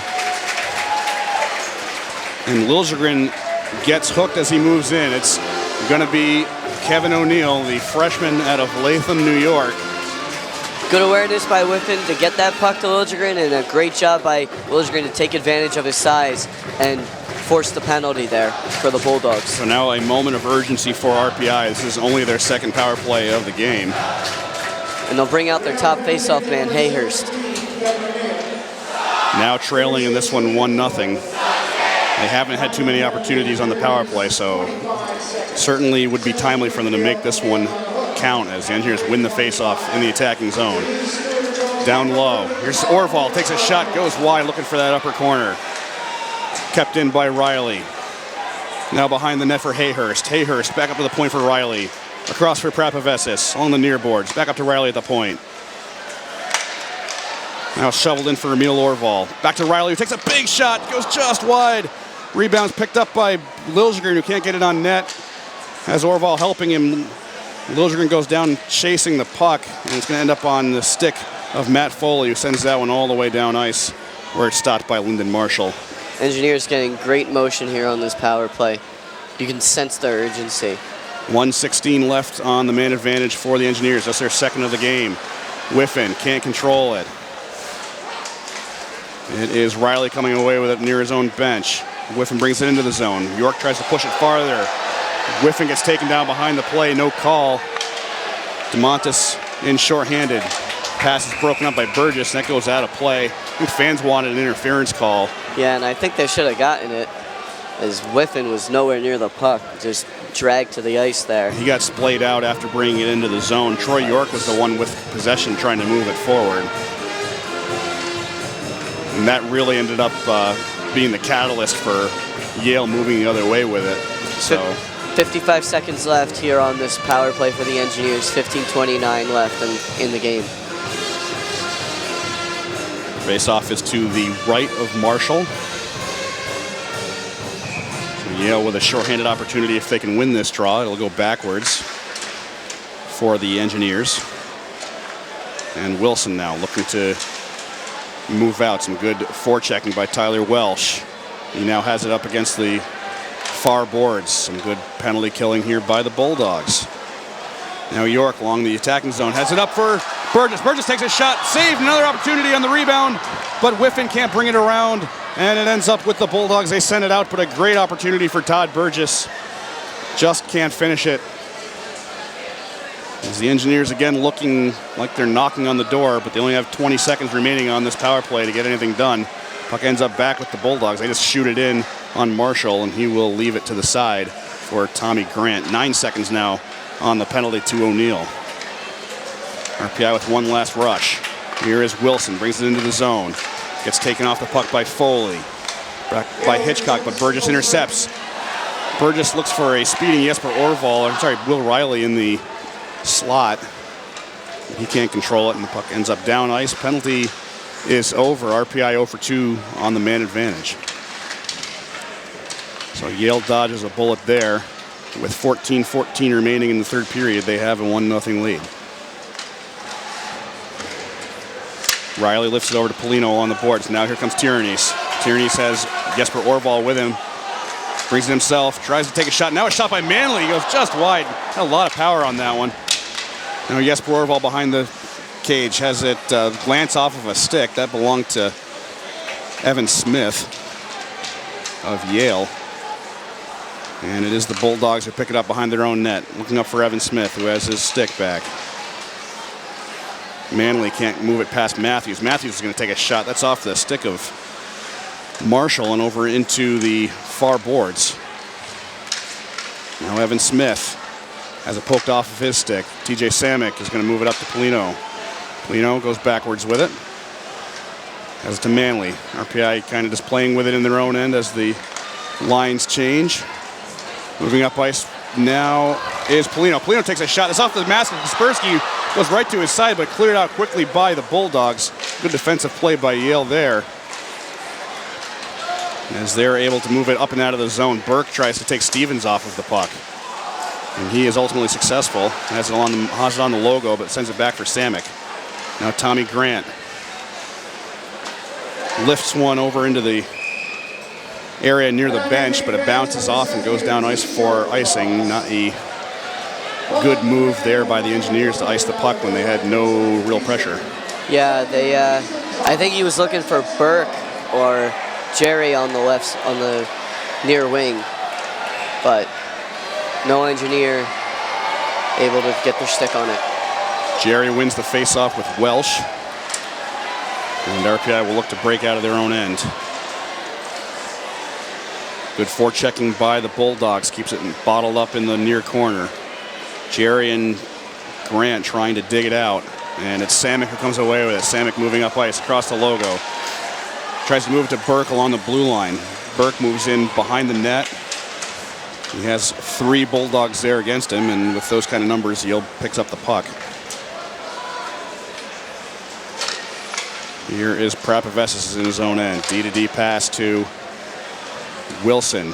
He brings it across the blue line. Wilson still with it, going deep, behind the net. Tries to center it. York tries to shoot it, but he can't get a handle, but he does manage to grab control of the puck in the end. Here's Whiffing taking a tight angle shot that goes wide. Wilson tries to keep it in, but he moves in front of the puck. Now an opportunity for Yale the other way. Here comes Ted Hart. Ted Hart moving into the zone. Takes a shot that goes just wide. Engineers trying to pick up and clear, but it's taken by Joe Snively. Now Yale all alone behind the net. Wraparound attempt is stopped by Marshall. Now here comes RPI the other way. They have 2-on-2. Here comes Liljegren trying to get around Larkin. Can't do it. They end up over by the Zamboni doors. Liljegren goes down on his own accord. Tries to backhand it deeper into the zone, but it's picked up by Snively. Now an errant pass ends up on the stick of Charles Manley.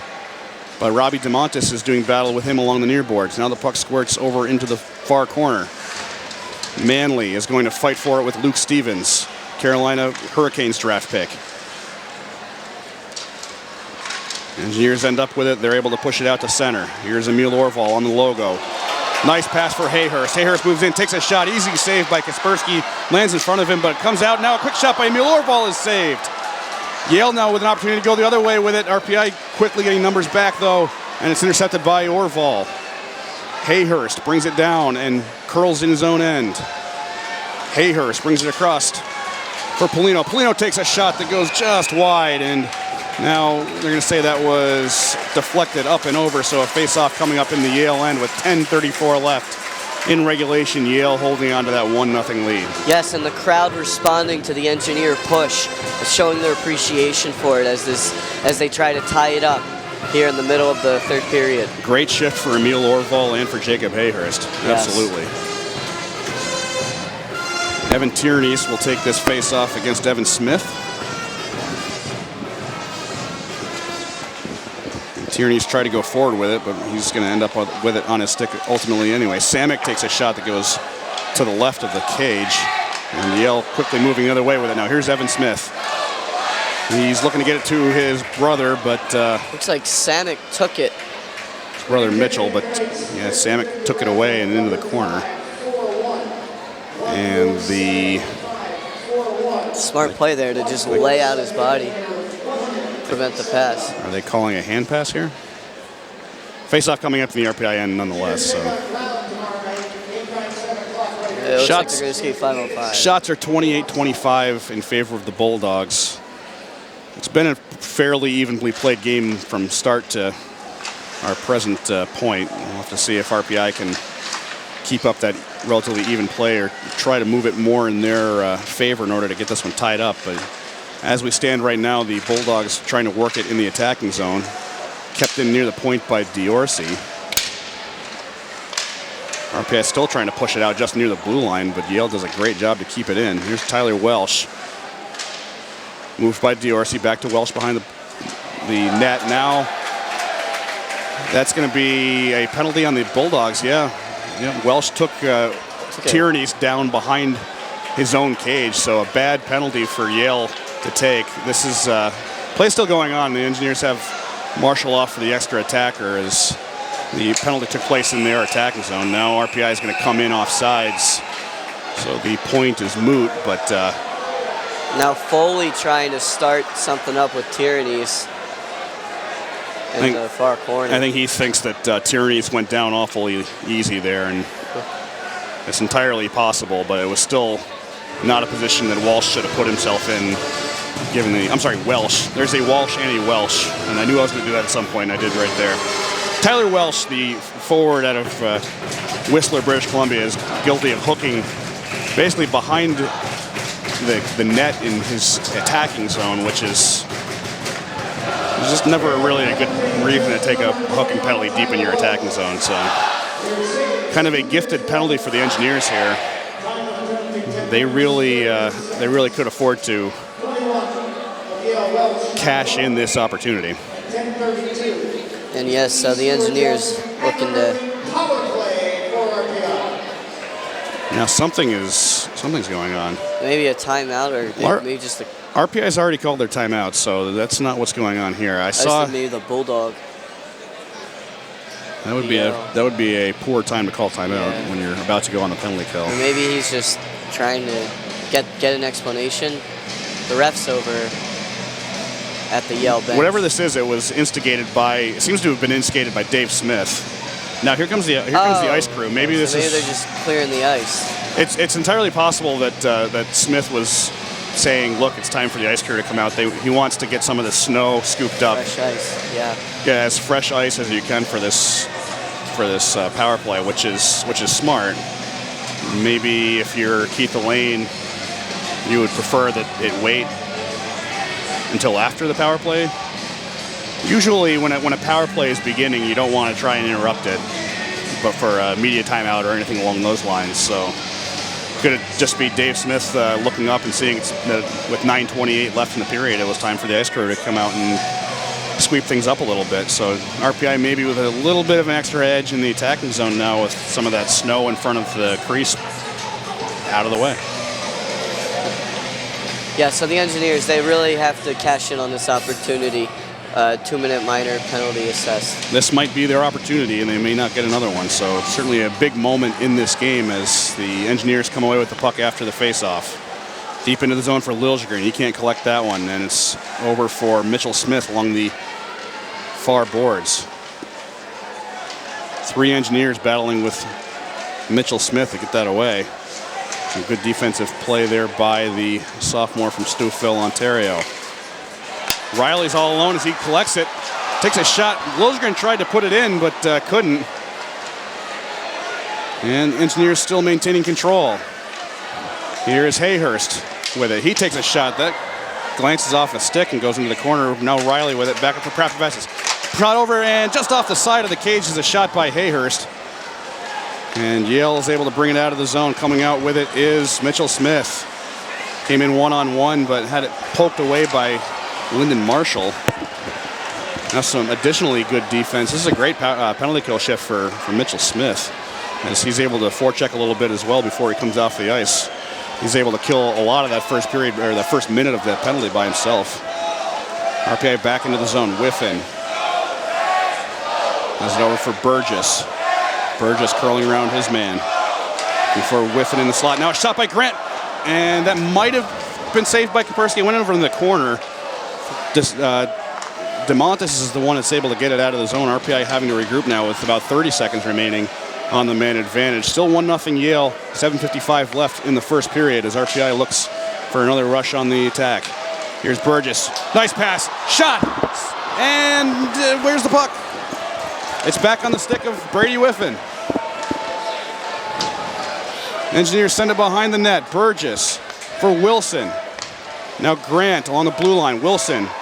Burgess along the near boards. Back to Wilson, who winds up, takes a shot, and scores! Great shot by Jared Wilson. I'm not sure if that hit something in front, but it was just an absolute laser beam from the top of the slot, right on the ECAC hockey logo. And RPI on the power play has scored to tie this one up at 1 with 7:29 remaining in the third period. And yeah, after all that fancy passing by Todd Burgess and Brady Whiffin and Troy York to try and get the net wide open, turns out it's just a simple slap shot from the point from Jared Wilson that breaks it open breaks open Kaspersky. And now we have another. The Yale captain Ryan Hitchcock was over by the referee's crease, and now the officials are speaking with Keith Elaine. I'm not, unless they're going to be looking at some kind of a goalie interference. That's usually what it ends up being when there's not anything that would be very obvious. So let's have another look at this on RPI TV. Troy York is in front of Kaspersky. But he doesn't touch. He doesn't touch him. He's just right in front of him. So if they look at this, which it looks like they're going to, there's certainly no argument for goaltender interference based on the overhead, at least.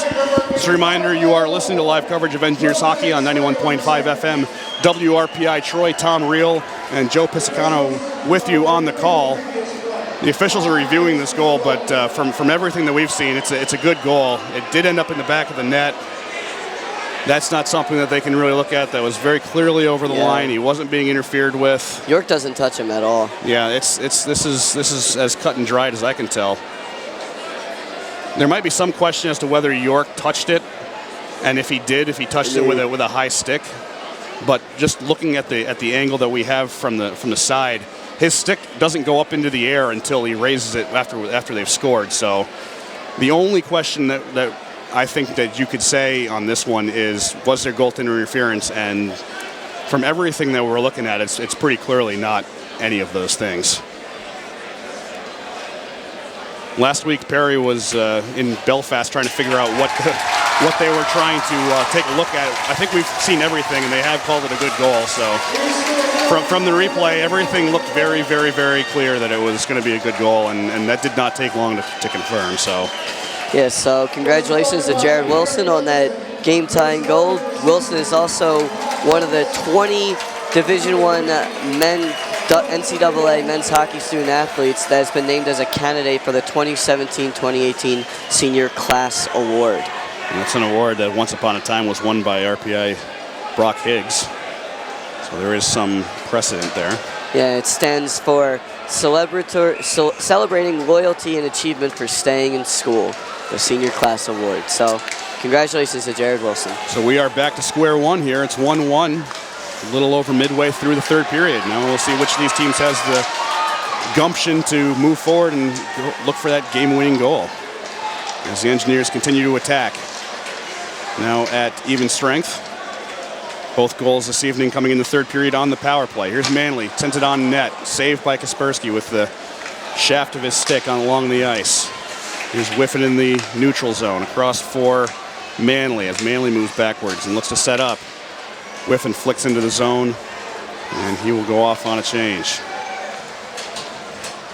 Tierney's keeps it in. Samick again keeps it in as he sends it deep into the zone. Polino for Tierney's, who changes direction along the near boards. Still with Tierney's. He is trying to get Robbie DeMontis off of him. Skating away. Puck bounces around for a brief moment right in front of the crease. It's picked up and moved out by Yale. And here's TJ Samick along his own bench, trying to move it in. It's held up at the blue line. RPI controlling the puck moderately well here. Grant tries to move it up ice. It bounces over a stick, and Yale's going to be able to collect this one in the defensive zone with about 6 minutes remaining now in the third period. Tied at 1. Wilson in his own end has it picked off by the Bulldogs momentarily, and then try to move up for Orval on the logo, but he can't control that pass. Foley behind his own net, and it's picked up by Evan Smith and sent down ice. Wilson now in his own end. Up to Emil Orval by the red line. His pass to Burgess. Burgess with a big slapper. And that's saved into the corner by Kaspersky.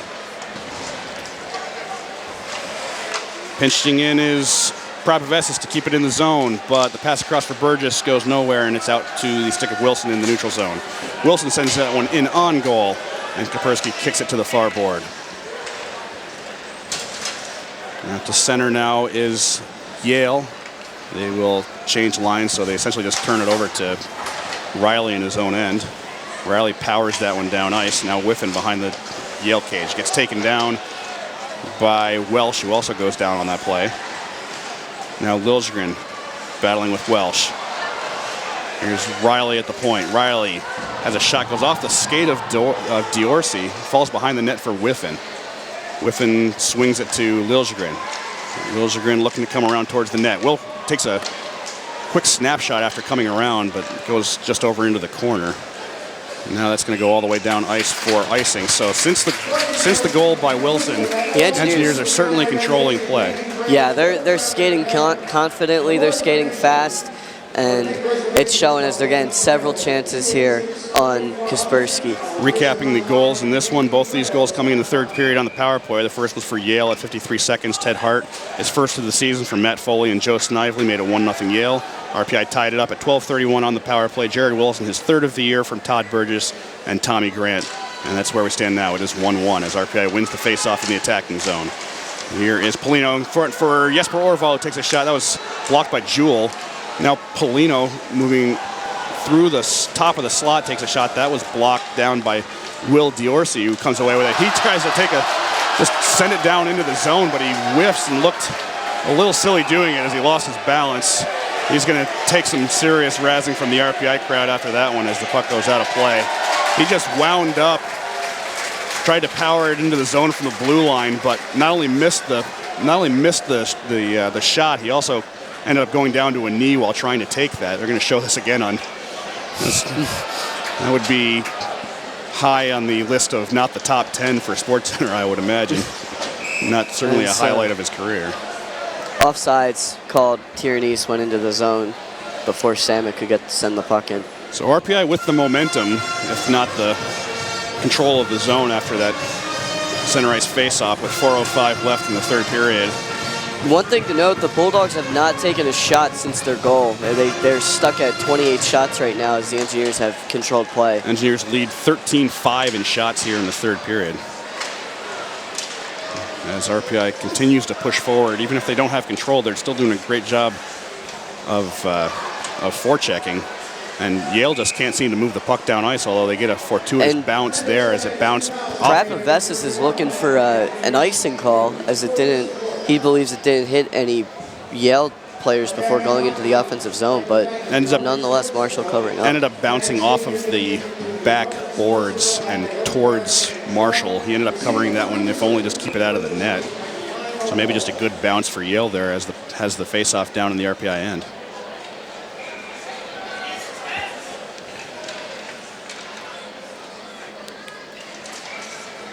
Whiffing looked like he had won the face-off for RPI, but I think they're going to throw him out instead. DeMontis had actually just been thrown out prior to the face-off, but it looks like they're going to let Whiffin take this one again. It's Whiffin versus O'Neill. Just to the left of Lyndon Marshall. And Whiffin again wins the face-off.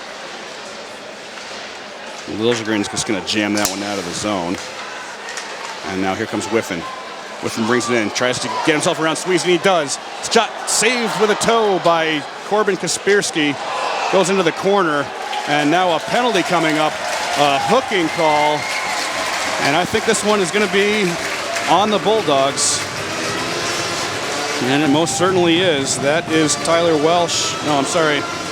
That's Luke Stevens skating off for the Yale Bulldogs. Sophomore forward out of Duxbury, Mass. Carolina Hurricanes property.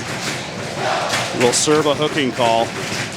And definitely poor timing for Yale as this one comes with 3:31 left in the third period. So RPI gifted now a golden opportunity to go for a game-winning goal late in the third period. Yes, and they've controlled play without the power play, so it'll be interesting to see them too. All the momentum seems to be with the Engineers at this moment. They win the face-off back to Prapavessis. Emil Orval looking for Riley. Riley walks in, but it was held up for just a moment by Evan Smith. A good play by the both of the Smith brothers today on the penalty kill. They've both been very active when down a man. And RPI having to move back into their own end, to collect it. Now in the attacking zone, Hayhurst. Hayhurst takes a shot, glove down by Kaspersky. I'm not sure he saw it immediately, but a good reactive save. Engineer still with it. Across for Liljegren, takes a shot and scores! Victor Liljegren putting one back on the power play. And with 2:56 remaining in the third period, RPI has their first lead of the night, their first lead in several weeks. And I'd like to highlight Jacob Hayhurst, who dove at the blue line to keep that puck in and then getting the assist here on the Liljegren goal. But Jacob Hayhurst just absolutely saved that play, kept that puck in the offensive zone, and allowed the Engineers to get that opportunity. The story of the second half of this third period has been poorly timed penalties by the Bulldogs and momentum for the Engineers. 2 power play goals for RPI here in the last 10 minutes of regulation has them ahead in this league game. An opportunity for 2 points if they can hold on. But Yale now moving on to the attack. Turned over to Jesper Orval, who's just moving the puck forward. He just sends it in after crossing the red line. He's first one to it. Back for Samick. Samick winds up, and Kaspersky tenders that one away. Yale tries to clear that, put it onto their own bench, so we're going to see the face-off coming up in the Yale zone. And I think it's a smart move by Coach Smith here to put out the speed line immediately after that goal to just keep that forechecking pressure up, because the Orval-Polino-Tyranese line has no doubt been absolutely relentless on the forecheck tonight. Victor Liljegren scoring not his 3rd of the year, that's not possible, his 6th of the year. Yes. He did have a hat trick earlier this season. So the 6th goal of the season for Victor Liljegren from Emil Orval and Mike Prapavessis at 17:04 has the Engineers ahead 2-1 on the power play. They are looking to close this one out with a victory. Yale pushing forward. Hitchcock in the attacking zone. Behind the net, Snively has it taken off of his stick by Whiffing. Good defensive play there by the junior from St. Mary's, Ontario.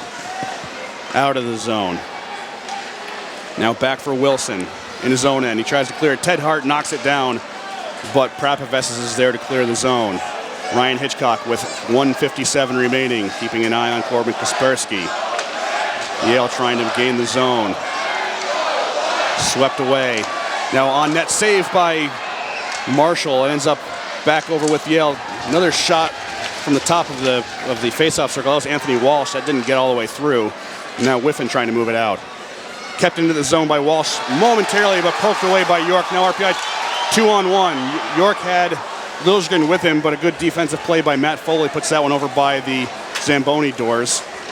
1:24 left now as Yale looks to break out. Kaspersky's coming off. Yale looking for the extra skater. Shot goes behind the net. 6-on-5 now for the Bulldogs. Shot into the slot. That's blocked in front. That was Dante Paleko with that opportunity. Puck goes down ice. It's not going to get near the goal. It's picked up by the Bulldogs. Foley leaves it behind his net. Adam Larkin. Less than a minute of play here in the third period. Larkin moves it ahead. Taken off the stick of DeMontis. Now behind the RPI cage.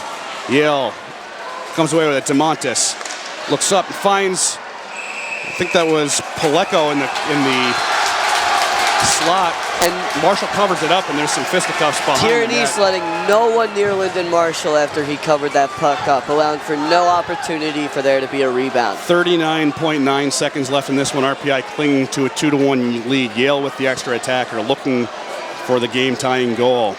And one thing I'd like to note is that before the attacker came out and the Bulldogs were pushing, Ted Hart was right in front of the crease and Jared Wilson just shoved him off, not letting the Bulldog goal scorer from earlier get another one of those plays. Ted Hart in the last minute or so has looked very dangerous. He was the goal scorer for Yale on the power play earlier in this one as the Bulldogs call timeout with the faceoff coming up in the RPI end. 39.9 seconds left, and now we've got a penalty. We've got a couple penalties. Yeah, we have a couple penalties here. Yep. We've got Evan Tierney and Robbie DeMontis. So matching who are in the liners. box. I would say on the whole that probably is a small boost for Yale. A little more ice. A little bit.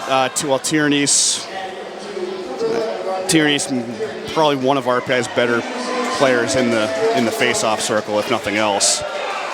With these roughing penalties being more or less matching minors, I'm going to have to guess we're probably still playing 6-on-5 when we come back from this timeout. Although, well, I only see 4. There's only 5 players out there for Yale. Maybe they're calling this.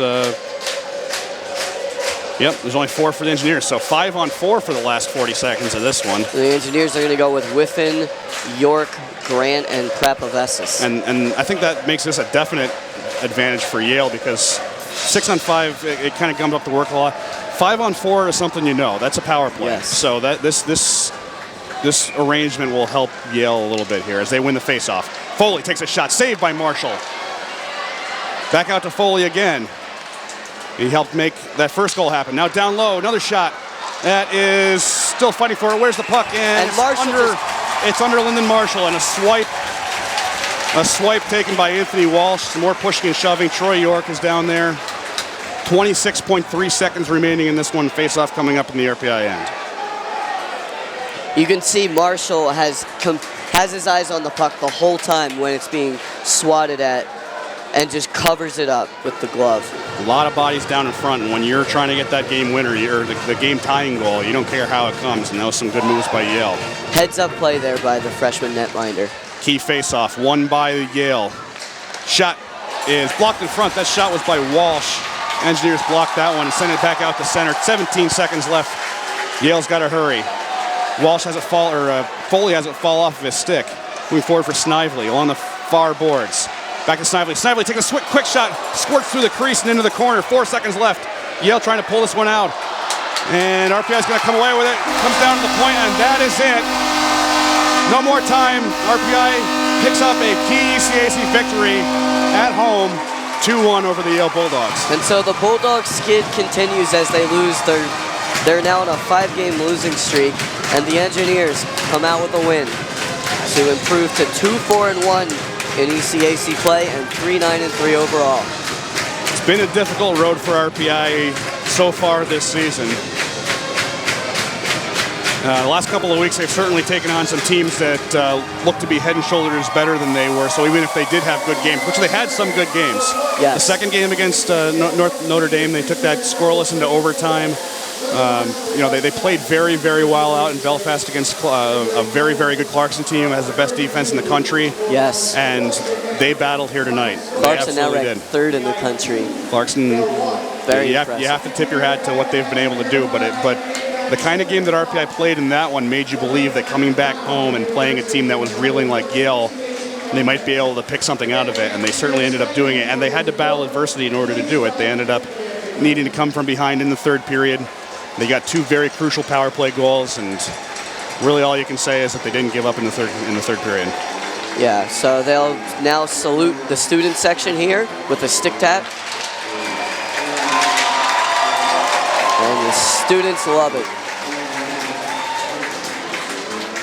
So the goals coming from Victor Liljegren on the power play and Jared Wilson with a slap shot on the power play to tie it up. All goals coming in the third period, actually, and all power play goals from both sides. So, congratulations. I'll now name my offensive. We're going to do that in just a second. Okay. Let's run down some of the scoring from elsewhere, and we'll run down all of the official scoring in this one, and then Joe is going to name his offensive and defensive engineers of this one. Final score in Princeton, New Jersey. It was a complete blowout as the Princeton Tigers destroyed Dartmouth 9-2. Max Verano with a hat trick in that one for the Tigers. Harvard late in the third period has a 4-2 lead over Quinnipiac. Union defeated Brown 3-2, and at the start of the third period, Miami has a 2-1 lead over Cornell. Here in this one,